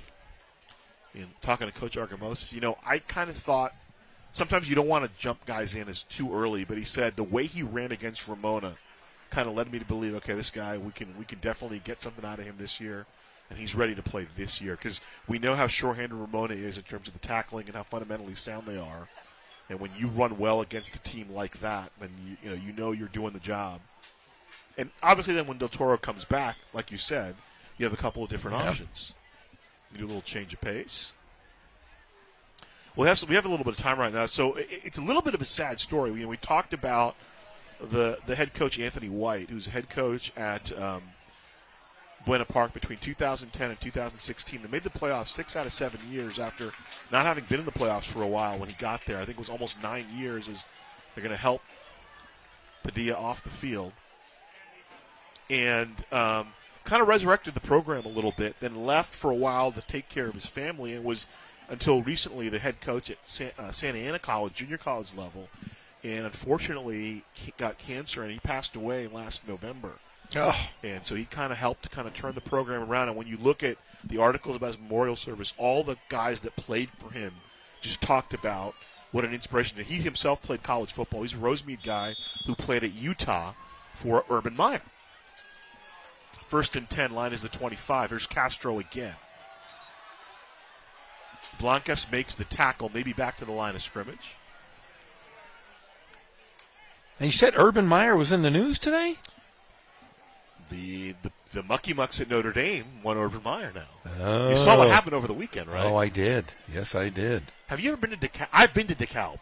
I called a basketball game there for NIU. I have never been there, but I have been to Notre Dame. Yeah, It's South Bend. South Bend. I've been out there a few times. I know you've had the enjoyment of calling a game out there. Got an audience with Mike Bray. 2nd and 9 coming up. Here's the give to Crumble. Escapes Blancas. A nice block upfield, but Blancas stays with it, and he'll pull him down after about a 4-yard pickup. So Crumble, his 3rd carry on the evening.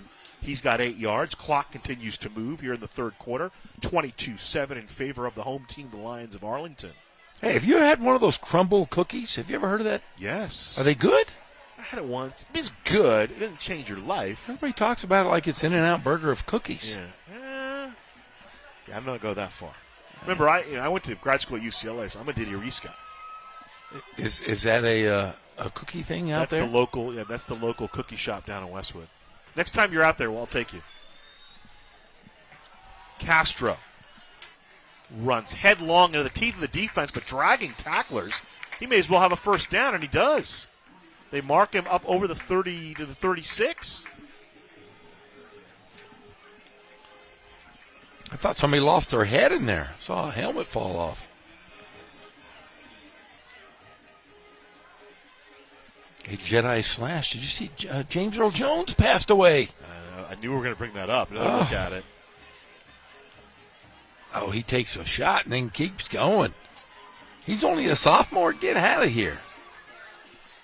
So from the 36, a 1st down for Arlington. Here comes Liggins in motion. Why not give it to Lincoln Liggins? Dancing, still on his feet. He'll maybe get up to the 40. 3-yard pickup for Liggins, who's done a great job through the air. 1st attempt on land. Making the tackle for Buena Park, Isaiah Reyes had his nose around the football. Lanky, Lincoln, Liggins. From a marketing standpoint, it would be luscious Lincoln Liggins. You know, have a kind of Instagram influencer, have him dressed real nice with the drip going on, you know. The drip. Skibbity, that's right. Where's Luke when you need him? Skibbity. 2nd and 6. Oh, you're so Sigma. Gonzalez keeps 1st down. Getting him around the ankles and pulling him down. Julian Hernandez-Cortez. Sticks move up. Traverses up. Do they throw a flag now? No. Gets near midfield. Yeah, more yardage than I thought it did. 10-yard pickup there by Gonzalez. Gonzalez can run. He's really smart. Watching Linebacker. him. Man. Linebacker playing quarterback. And Kevin Argamosa told me he had one condition. I'll play quarterback if you let me play linebacker still. 1st and 10. It's like Travis Hunter. Playing everything. Here comes pressure. Stepping up is Gonzalez. Midfield and more. 1st down. Still on his feet. He's got some open field. Touchdown Lions. 50-yard run by Daniel Gonzalez. Arlington finds pay dirt. He's a human highlight film. First half, he picks one up off the ground. This time, he just runs it right up the middle. 150 yards on the ground unofficially for Gonzalez. And the PAT coming up. And, just a couple of breakdowns. That first run he had, a couple of breakdowns in the tackling scheme for Buena Park, and same thing happened there. You can kind of excuse it because I think in the first play, ball was on the turf, so everything kind of gets discombobulated. PAT is good, 29-7 in favor of Arlington. And here's the funny thing, is if you're Kevin Argumosa, I think you kind of almost want Gonzalez to slide down so you can keep the ball and kill the clock, right? Yeah, exactly. So, why not give him it? I mean, slips through it here. Nice block down the field. And then Andrew Rogers with a great block as well. Frankie Jason Thomas with that first block to spring him. So a couple of nice blocks down the field by the Lions. Good fundamentals for Arlington. 29-7, the Lions on top. They'll kick it away. But yeah, I read the James Earl Jones. 93, that's a great run. That was a great run. And, of course, we all know about Star Wars and Coming to America and Field of Dreams. I like kind of his more obscure stuff. He has obscure stuff? Kick into the corner from the 10. Bringing it out is Reyes. And Reyes gets up just inside the 30. Well, I guess not obscure. Bingo Long's All-Stars with Billy D. Williams. Yes, that was a great one. And then obviously he's in Dr. Strangelove. Yes. That's a funny one. And then, you look at some of these old shows like, Hulu. We were joking about L.A. Law being on Hulu. He's got a great, maybe 3 or 4 episode arc as a defense attorney on L.A. Law back in the 80s. Really? Yeah. Him and Susan Day go back and forth. But remember, I don't know if you know this, but they had him, Lucasfilm had him reading, after he's last portrayed Darth Vader, they had him reading because they're going to use his voice for AI in future projects using old Darth Vader. I think there's supposed to be a series based on Vader coming out. From the 27, a 1st and 10. Little urgency now for the Coyotes. Give up a quick score. The only thing that cures that is get a quick score the other way. Hodge. Been very effective today. And Regalado pulls him down from the ankles before his buddies show up. That was Daniel Regalado had him down low. I did see a funny meme I have to share with you. Uh-huh. It has all of the people that, that were in the original Star Wars. David Prowse, obviously Darth Vader. We're all passed away. All passed away. Except for Harrison Ford and Mark Hamill. But, yes, they had Harrison Ford. He was normal. He was not a Force ghost. But they had Mark Hamill's brain as... Oh, that's funny. as if he had passed. Garcia out of the backfield to Blancas. First down. Kayvon Tolbert shoves him out at about the 45-yard line. 18-yard pickup on the catch and run.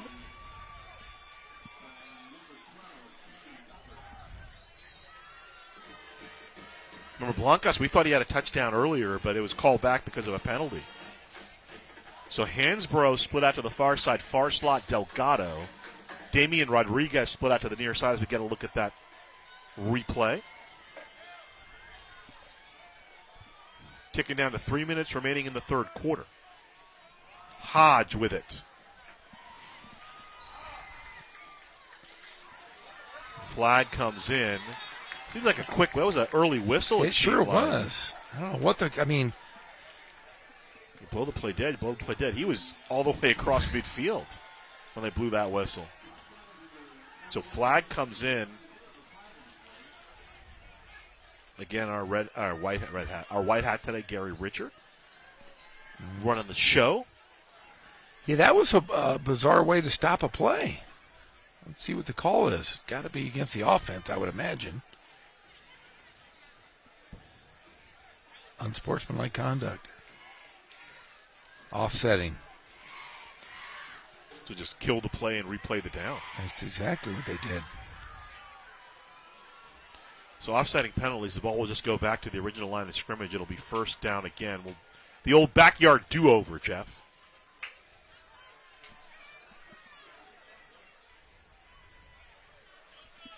Good performance, though, by Arlington. Coming off, went on the road to Lakeside last week and played very, very well, but there were some things that concerned Kevin Argumosa.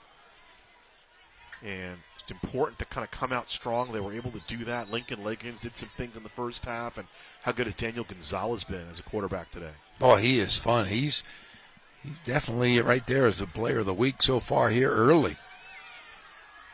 Delgado in motion. They'll give the ball. And then Trujillo, the first man there, as Hodge again carrying the ball. He'll lose yardage back to the 42. Won't really hurt his overall numbers all that much. He's got the only score of the game for the Coyotes. We mentioned Hodge, a transfer from Warren for the Bears. Last year we mentioned 73 attempts, 498 yards as a freshman, 14 carries, 137 yards. Had a touchdown in each year. Warren reached the Division III final and lost to St. Bonaventure last year. 2nd and 13. Couple of transfers have come in for Buena Park. They got hit hard in the transfer situation, though. Hansborough with the catch. Close to a first down. There's the size of Hansborough right there. 13-yard pickup. Looks like they'll move the sticks. Definitely passes the eyeball test if you're watching him. And again, they say they like his strength and his physicality, but kind of just figuring out the height thing, the coordination and the rhythm. And so much of that is how you play with the quarterback. So we'll mark it up to the 45-yard line, 13-yard pickup. Blancas and Hodge with the pitch. We'll get a couple of yards. But they mentioned first playoff appearance for them since 2016. And they had a bunch of, like 4 or 5 freshmen playing significant roles. And I think all but one of them transferred. And so they had to bring some people in. They had some guys transfer out. It's tough, neighborhood school trying to build that program. Yeah. Another look at the play. David Prieto was an assistant before taking over, promoted in May of 2021. Previously had been an assistant at both La Habra and Fullerton. We already mentioned played at Mount Sac and Southwestern Oklahoma State, which is Division II power. Garcia back to throw. He'll go up top. One-on-one down the field. Caden Patel and Hansborough.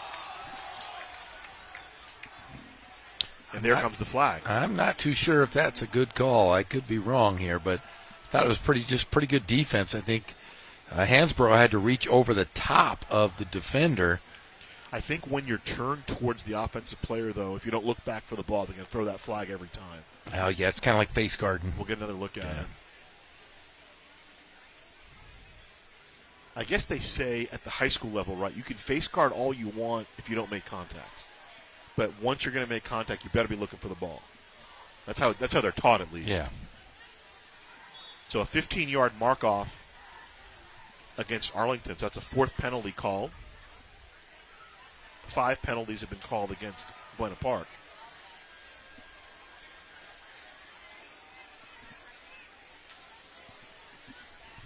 So 15 yards moves the ball to the 27. End of the third quarter. They'd love to get this 6 on the board at the end of the third quarter as Hodge will take the toss, breaks one tackle, now he turns his shoulders up, one man to beat, and he'll beat him to the pylon. Touchdown! 42-yard touchdown run, 27-yard touchdown run for Lyndon Hodge, his second trip to Paters. He's been great, Gasol. Fun to watch tonight. So 1 at 8:12 of the third quarter, and a 27-yard run here at 48 seconds left in the third quarter. PAT coming up.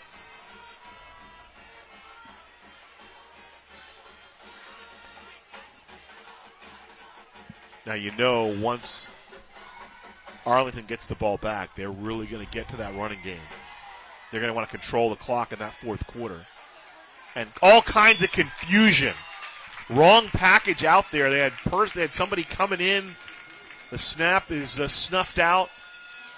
And the PAT no good. So still a 2-score game, but now it'll take a couple of 2-point conversions. And there's all kinds. Here's the touchdown run. Hodge gets outside and gets by Dylan Canona as he goes right to the pylon for the touchdown.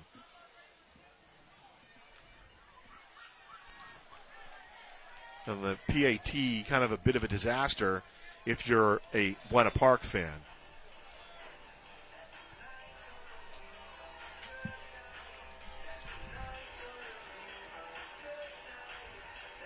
So unofficially 16 carries for Hodge and 168 yards. So over 10 yards of pop.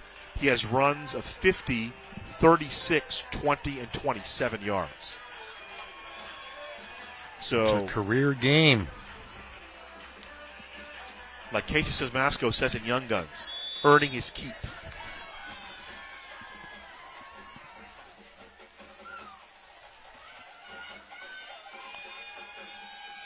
Arlington getting the ball back here, 48 seconds to play in the third quarter. Crumble and Liggins back, the two basketball guys. Well, they're football guys now, but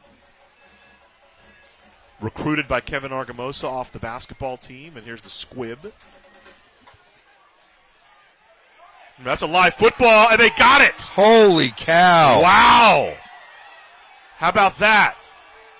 Big play made. When we talk about the young man dove on the ball. He's getting mobbed in the corner there.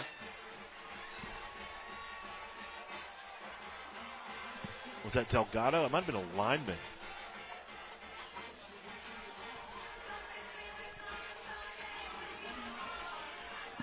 What a big change of events. Timothy Gutierrez with the fumble recovery.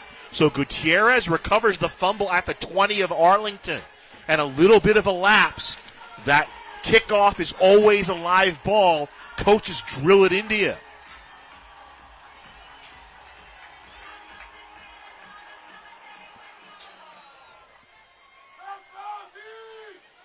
Instead, I'm sorry, I was incorrect. The gentleman that recovered it, that was Isaac Razzo. 1st and 10 from the 20 for Buena Park. Garcia going to go for it. Touchdown! Hansborough with the reception. Wow. Lightning strikes again for the Coyotes. 20-yard touchdown strike from Kevin Garcia to Bryant Hansborough, his third catch of the game. And 7 seconds apart. 2 touchdowns for the Coyotes. Shades of the Heidi game back in I think it was 32 seconds between touchdowns for the Raiders. The Heidi game interrupted by the Wonderful World of Disney. Yeah. So they're going to kick it. So a kick to kick the PA, and I guess after the disaster last time, they just want to make sure this is down.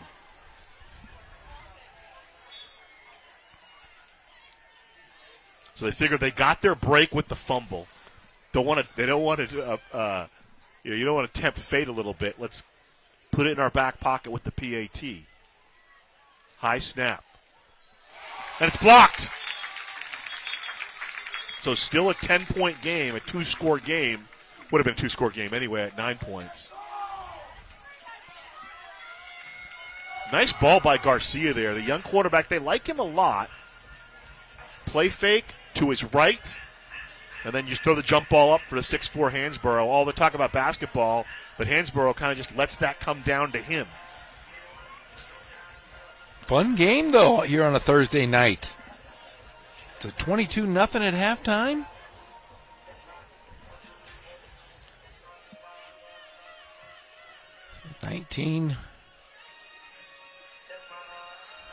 Outscoring them 19-7 here in the second.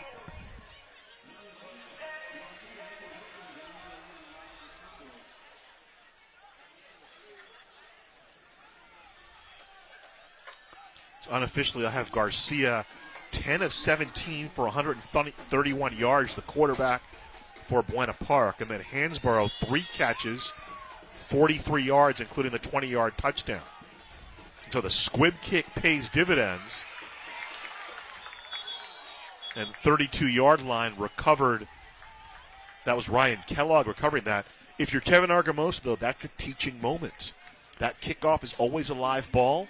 And you got to act like it, and we saw it happen when we talked about it last week with the Hillcrest Ramona game, Jeff. Yeah, and Kellogg had to redeem himself. He was the one that, kind of let it go by the wayside the first time.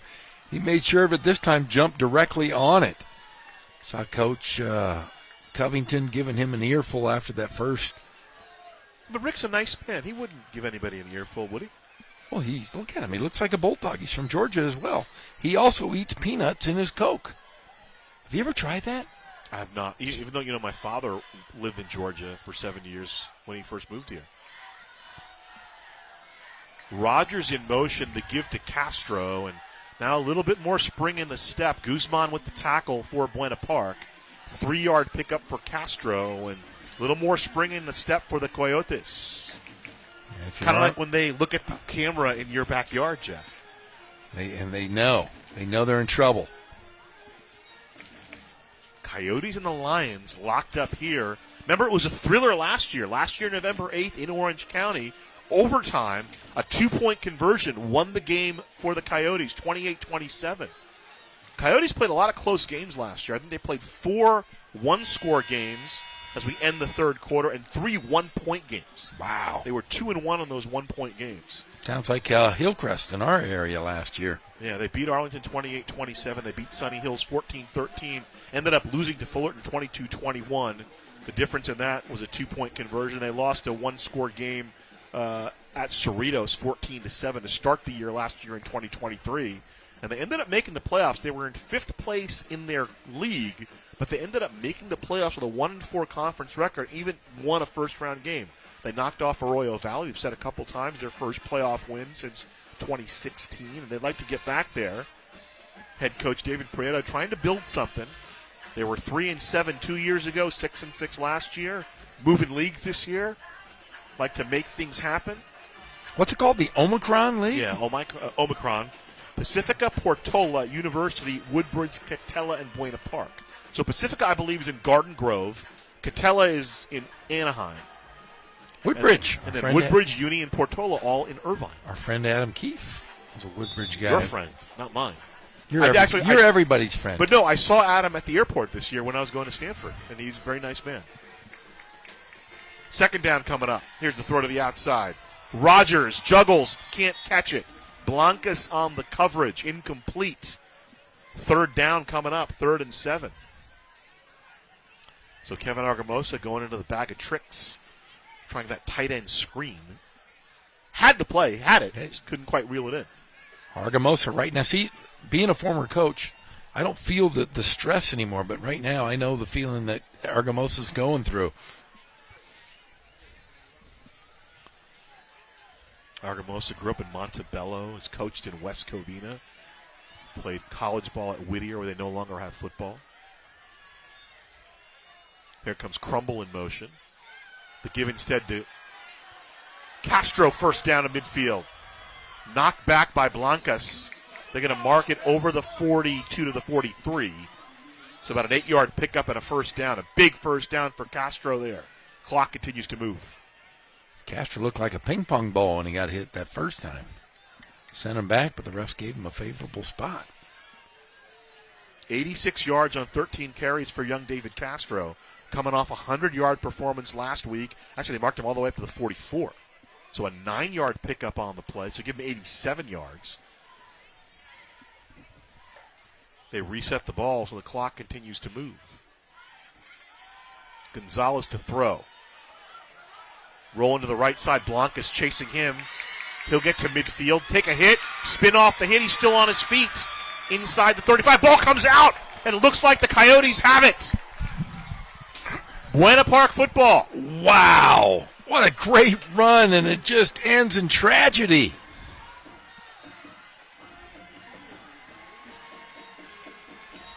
So he'll get credit for an 18-yard run, but then loses the football. Third turnover. No, you don't count the kick. That's kind of counts the onside kick. So second turnover for Arlington. And here come the Coyotes. Another look at it. Just a great run here, but great defensively to strip the football. Rolls off the first hit, and there it is. He's got the first down and more, and then the hit applied. Guzman picks up the football. The hit was applied by Isaiah Reyes. So Reyes makes the defensive play. Guzman the recovery for Gwynna Park. And here we go. We got a ball game, Jeff. Not what Argumosa was thinking at halftime. We always talk about early in the season the mistakes as Hodge stretches up to the 40. He'll get 3 yards on the play. And with everything kind of going wrong, it was 22-0 at the half. And you're Buena Park, you just got to get back in this game. And you know there's 24 minutes left, and now the urgency creeps in there a little bit. Hey, what do we need to do? How can we get the ball to the end zone? You watch the playmakers. Hodge has been the big guy. Hansborough now with a touchdown catch. They try to go to him again. Here's Garcia, who's played well. Blancas tipped, nearly picked off. Good defensive play there, one-on-one. That was a great matchup. David Regalado, junior linebacker, making the play against Blancas. Kind of similar types of players. Just those hard-nosed, tough guys. You need to get them a neck roll. Yeah, this is the tip drill right here. Watch this. I think it tips 3 times. 1, 2, 3 times. Great play there. Great defense. Third down. Damian Rodriguez to the near side. Hansborough to the top of the screen. Delgado in the far slot. Blancas flexed out to the right side as the tight end. Garcia looking to throw. Here comes pressure. He'll loft the ball down the field for Delgado. Delgado could not hold on to it.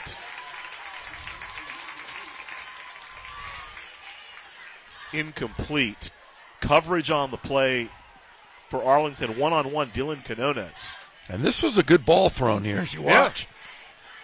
Yeah. Delgado got 2 hands on it. Just couldn't quite reel it in. So 4th down coming up.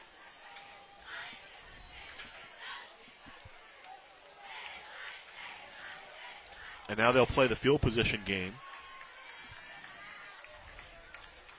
Kayvon Tolbert standing at the 33-yard line of Arlington to receive the kick. 29-19. We're in the 4th quarter, folks. Coyotes have made it interesting. Here's the punt.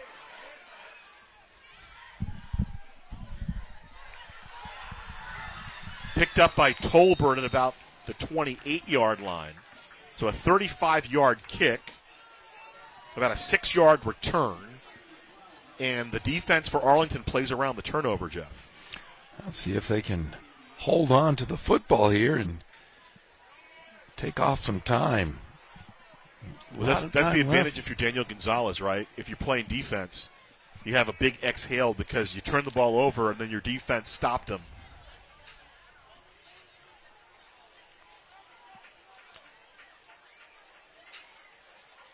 And if they throw the ball again, Jeff, I'll buy you a packet of chopsticks. What are the chopsticks? You got to tell me what these things are. 1st and 10 from the 34. Castro right up the middle. Grabbed the jersey, and now it'll be tackled. Initially, the jersey was held by Alfredo Padilla. Good to see him back on the field, and Daniel Guzman cleaned it up. So about a 4-yard pickup on the play for David Castro. Remember Slim Jims when we were kids? Yes. They're Slim Jims, but they're healthy. You can get the turkey. You can get the grass-fed finished beef. You know, Carrie, who works the truck, she loves them. They're a great snack. So you said if they they're a healthy version they're meat of, sticks. Yeah. No nitrates, no nitrites or nitrates in them. Yeah. They're grass-fed, like the expensive stuff. 2nd and 5. Castro slips down. Blancas comes over top. Maybe loses a yard on the play, but the key there is they want to keep the clock moving. 3rd down coming up. I like you Wagyu. go to the store. I mean, you go to Costco or do you go to the regular store? I go everywhere. Costco. I do love Costco. Go to Costco. They have chomps. You can buy them in big boxes. Or if you don't want a big box, you can go to Trader Joe's. You can buy them singletons or even like Ralph's or Lucky's or wherever they have them in packs. I'll look for them. Examine them, yeah. You know, like low calorie, like 80 calories, 12 grams of protein, good stuff. 3rd and 5. Gonzalez to throw. I owe you a pack. Looking down the field, and why not? Crumble reels it in. 30-yard pickup. Elijah Crumble goes and gets the jump ball.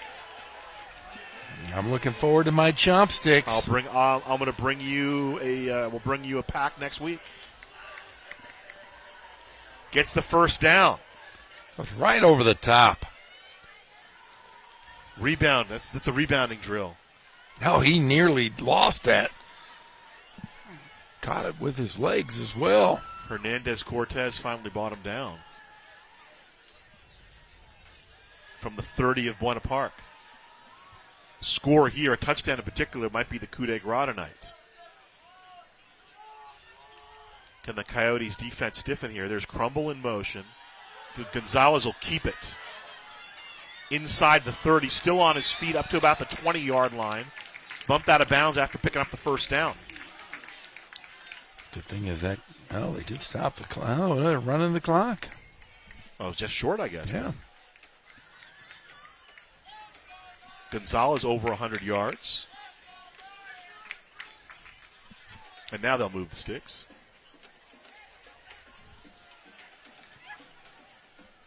You can see the Coyotes sideline saying, hey, the clock needed to stop. Leal split out to the near side, Crumble in the near slot. Liggins to the top of the formation. Here's the give to Castro. Castro tackled at the 15. Running right into the awaiting hands of Alfredo Padilla. And what a game for Padilla, playing on both sides of the football. And then remember, he went down a little bit earlier with a cramp, but you ain't going to keep him off the field. 3 timeouts left for both teams. Let's see when they start employing them, meaning David Prieto and the Coyotes. Of course, a touchdown kind of makes everything moot, but Buena Park wants a big stop here. Defense come big. They got a turnover earlier. The Arlington defense, though, was able to play around it. Leal to the top of the formation and the far slot Crumble. Now he comes in motion. Liggins to the bottom of the formation. Gonzalez just going to keep it himself. And Gonzalez lunges inside the 5, down about the 3-yard line. That'll be another first down. So 13 more yards for Gonzalez. Another look at it. Gonzalez definitely can run the football. Finds the seam and runs exactly behind the guys he's supposed to. Taking care of the big boys up front. They're taking care of him. Yeah, Dylan Cook, Andrew Mendoza, Daniel Montalvo, Frankie Thomas, Adrian Flores. Want to shout out also Frankie Jason Thomas. Here's the give and the tackle. Coming up, Leonardo Martinez. We haven't called his name a lot today. He was the leading tackler last year for Buena Park, and he's just a heat-seeking missile. Stops Gonzalez. 2nd and goal coming up. Arlington just taking their time here. No point in calling a timeout if you're Arlington.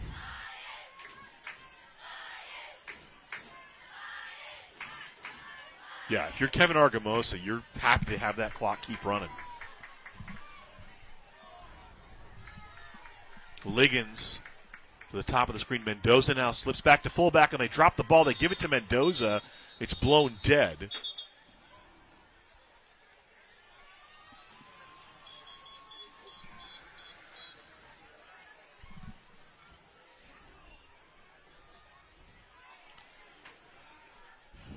I'm curious to know why they stopped the clock there for a second. Sorry, I was incorrect. So Frankie Thomas obviously is a regular. It's Jace Madrigal who slides in when Mendoza goes to fullback. So 3rd down coming up. See Kevin Argamosa there. I can't see him. We can see him, but you can't in that shot. Kevin Argamosa staring right at his huddle, and he's going to use every second he can of the play clock here. 3rd down coming up. Arlington led this game 22-0 at the half. And then now a timeout's going to be used. Arlington. Yeah. Kevin Argamosa is going to stop the clock.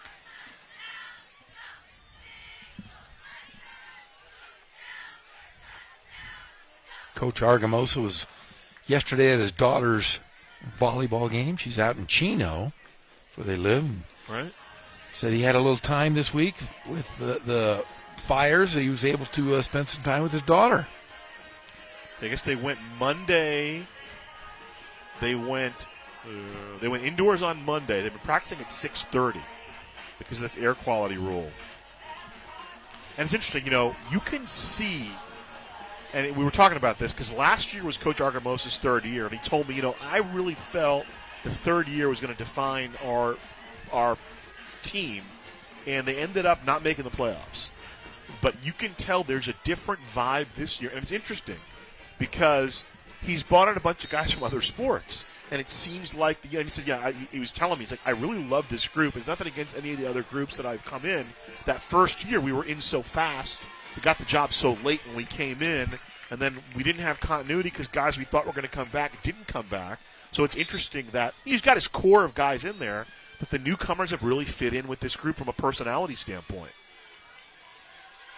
3rd and goal. Turn and the give. This is Regalado. And he'll run into some resistance. Leonardo Martinez leading the charge for Buena Park, and 4th down coming up. So 3 timeouts left for the Coyotes.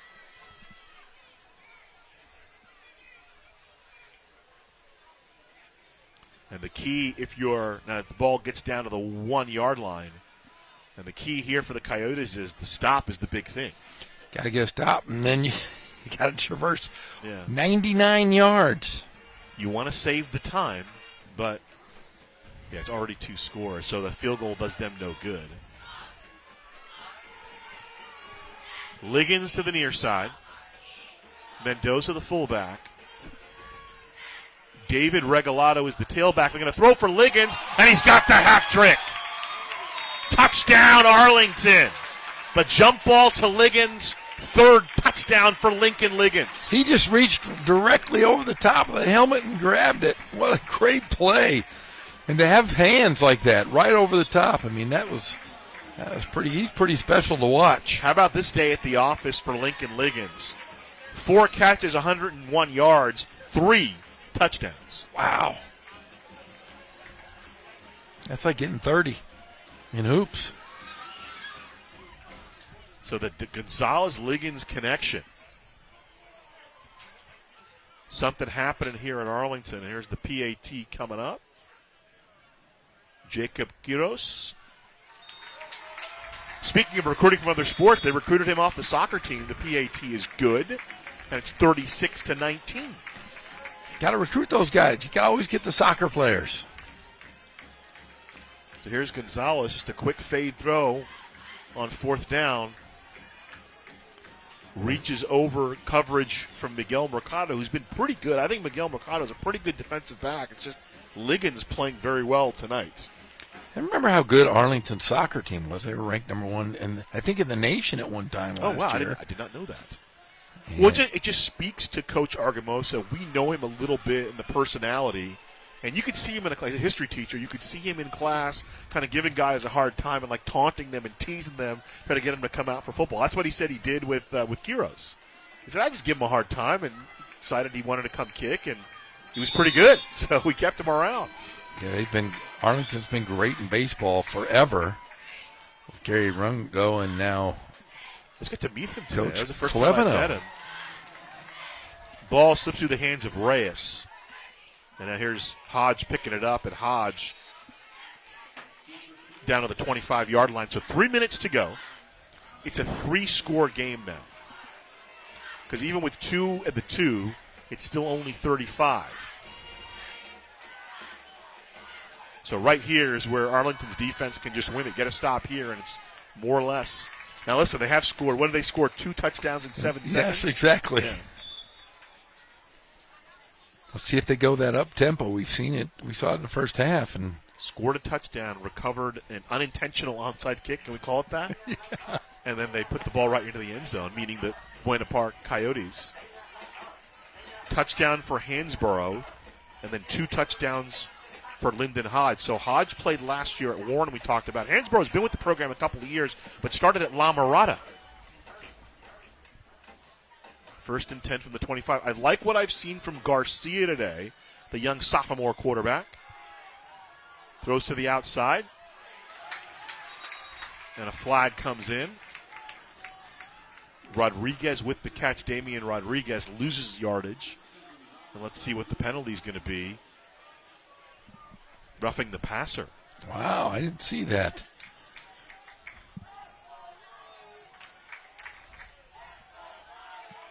Been kind of a physical game on both sides, Jeff. Yeah, here's the replay.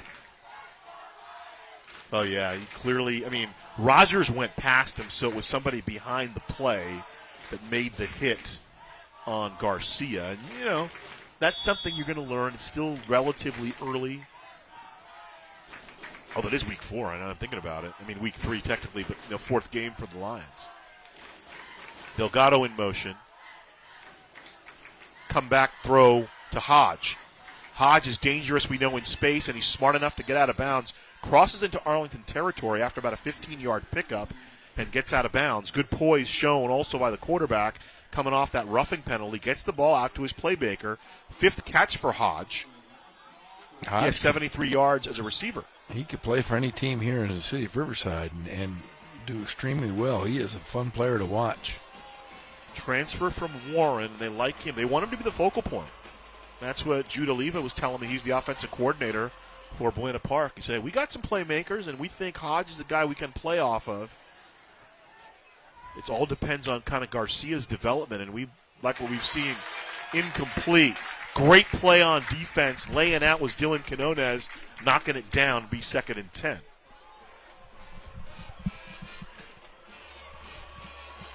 Gets his hand right in the passing lane, uses that left hand to slap the ball down. No, he got it with his right hand, came across. Quinones, another guy, he played freshman ball, then decided to go out for basketball here in Arlington. Now he's back. 2nd and 10. Garcia adjusting his feet. Here comes pressure. Going to launch the ball down the field and incomplete. He was looking for Hansborough. The closest man to the ball was Gonzalez. Didn't see it quickly enough, though. 3rd down.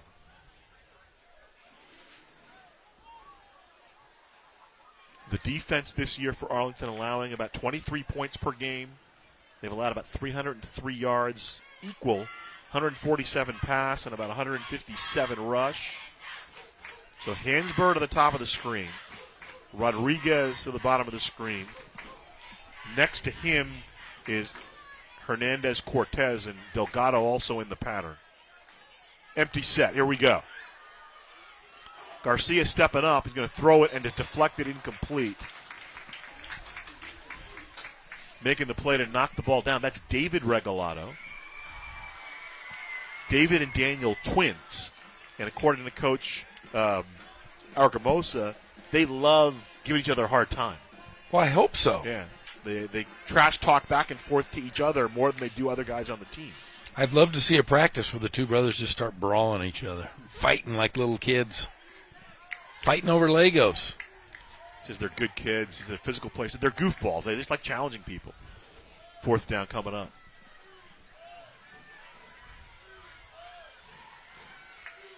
Empty set, meaning 5 receivers in the formation. From the 45, Garcia looking for the 1st down. It's complete. 1st down inside the 35 at the 33-yard line. Making the catch, Julian Hernandez Cortez, the transfer from Savannah. Mostly a defensive. He played on both sides for Savannah as well. 70 tackles last year. And Savannah actually was a team that Buena Park beat last year 70-0. Wow. 12-yard pickup on the play, 1st down. Hodge taking it right up the middle. Regalado, Trujillo, and Gonzalez kind of all meet at the ball carrier. And if you're Arlington right now, you just got to be smart. Don't get any unnecessary penalties here and make them play against you. Don't stop the clock because it's being silly. From the 32, second down. Clock under 2 minutes to play. Motioning out. Garcia looking down the field, and it's complete inside the 10-yard line. Making the catch, Hernandez-Cortez, Julian Hernandez-Cortez. They'll stop the clock as they move the chains. Racing up are the Coyotes. Now, they're not supposed to start the clock until they reset the chain or reset the ball, and they just did that. So the ball is inside the 10, so no first down. It'll be first and goal. Hodge motioning. Taking it himself is Garcia, and Regalado brings him down. David Regalado gets there and makes the stop.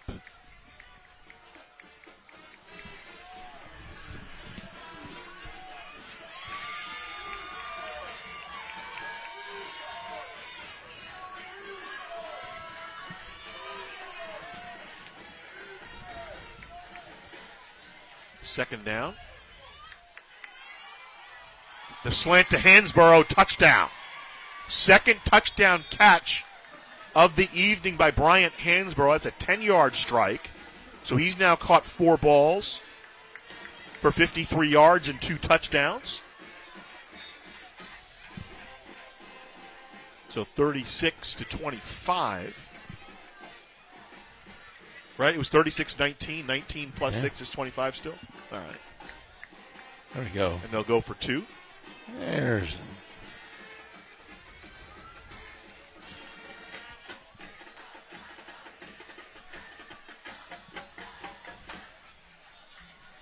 Hodge in motion. Here's the carry by Hodge, and he gets the 2-point conversion.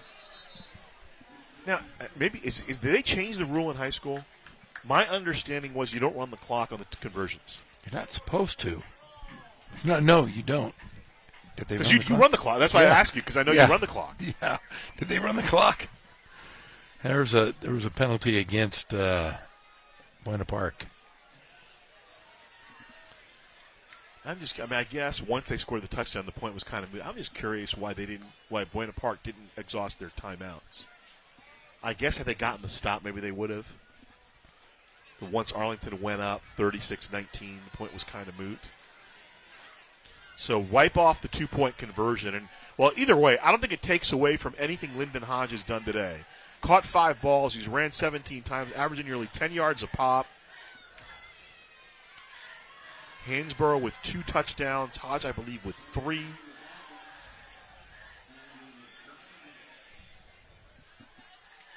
Good night also for Kevin Garcia. 13 completions in 21 attempts. Going for 2.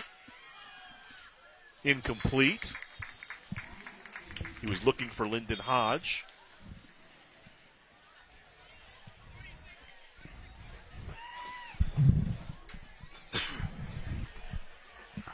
Another look at the 2-point conversion attempt here. The play action and the throw. That's a touchdown, actually. Hansborough, his second touchdown reception on the evening. So nice evening at the office for both Lyndon Hodge and Brian Hansborough. On the Arlington side, how about Daniel Gonzalez, David Castro, and Lincoln Liggins. What a night for Lincoln Liggins. Man, he was sure fun to watch. Made some very acrobatic catches. 18 points. What's his career high on the basketball court? I don't think it's better be more than 18 because that's like scoring. It's like scoring 50, 30, 40. What was your career high? You ever put up a 50-burger? I put up 51. Who against who? I put it up against who was it? A.B. Miller, maybe, and then in college I put up 51. I wanted you to say it was against Simi Valley, but no, I put 51 up against Vanguard University, and there was 10 minutes still to play, and we won by 8. So they needed every point. And there was still time. I got taken out early. I remember the referee said, when I went to the free throw line, I had 49. He goes, hey, if you make these 2, you make one of these 2, you get 50. The referee. So the pooch kick out of bounds. It was the great Al Hackney, in fact. Al Hackney was a long-time official, officiated, I want to say, at least 5 Final Fours in his career. Very famous guy in Orange County. So if you're in Buena Park and you remember the great Al Hackney, he had the best hairpiece of any referee I ever saw. Well, there were some Big West guys with some pretty good hairpieces back in the day. All I know is he was such a nice man, but his hair would be drenched on the sides and up top. It was perfectly dry. So penalty against. So it said illegal procedure against Buena Park, but they added 4. I'm a little confused. I thought when you kick it out of bounds, it just goes to the 35, but they move it up to the 39. And it's just victory formation at this point right now. They'll wind the clock, and that'll be it. Arlington goes to 3-1. Great effort in the second half from Buena Park. They rally from 22-0 down to have the ball with an opportunity to make it a one-score game. So the Lions go to 3-1. Good start for the Lions as they head into the Sun Belt League. Give me some assessment here. They are the biggest surprise for me in the city of Riverside. I did not expect this. We saw some playmakers come out of the woodwork. And I'll tell you what, Argamosa and his staff do an excellent job. I poke fun at them all the time, but there is nobody you can look at and say, man, he does a great job. He's the only guy that you can look at who's came over to Arlington, and since he's been here, they have buy-in, and guys like him. He's fun to play for. Looks like he's got a quarterback, Jeff. He does. He's got a fantastic he's got a one. quarterback, and we look at the playmakers. I mean, Lincoln Liggins again. And again, remember, this guy's not played football. He's going to keep getting better week to week to week. I mean, Gonzalez is not a quarterback. He's a defensive player. He's a linebacker, and a very good one at that. Yes. But the more experience they get week to week to week, the experience they have is up front. The big boys up front did a great job tonight. Castro, just a sophomore. And the other receivers are learning for the most part.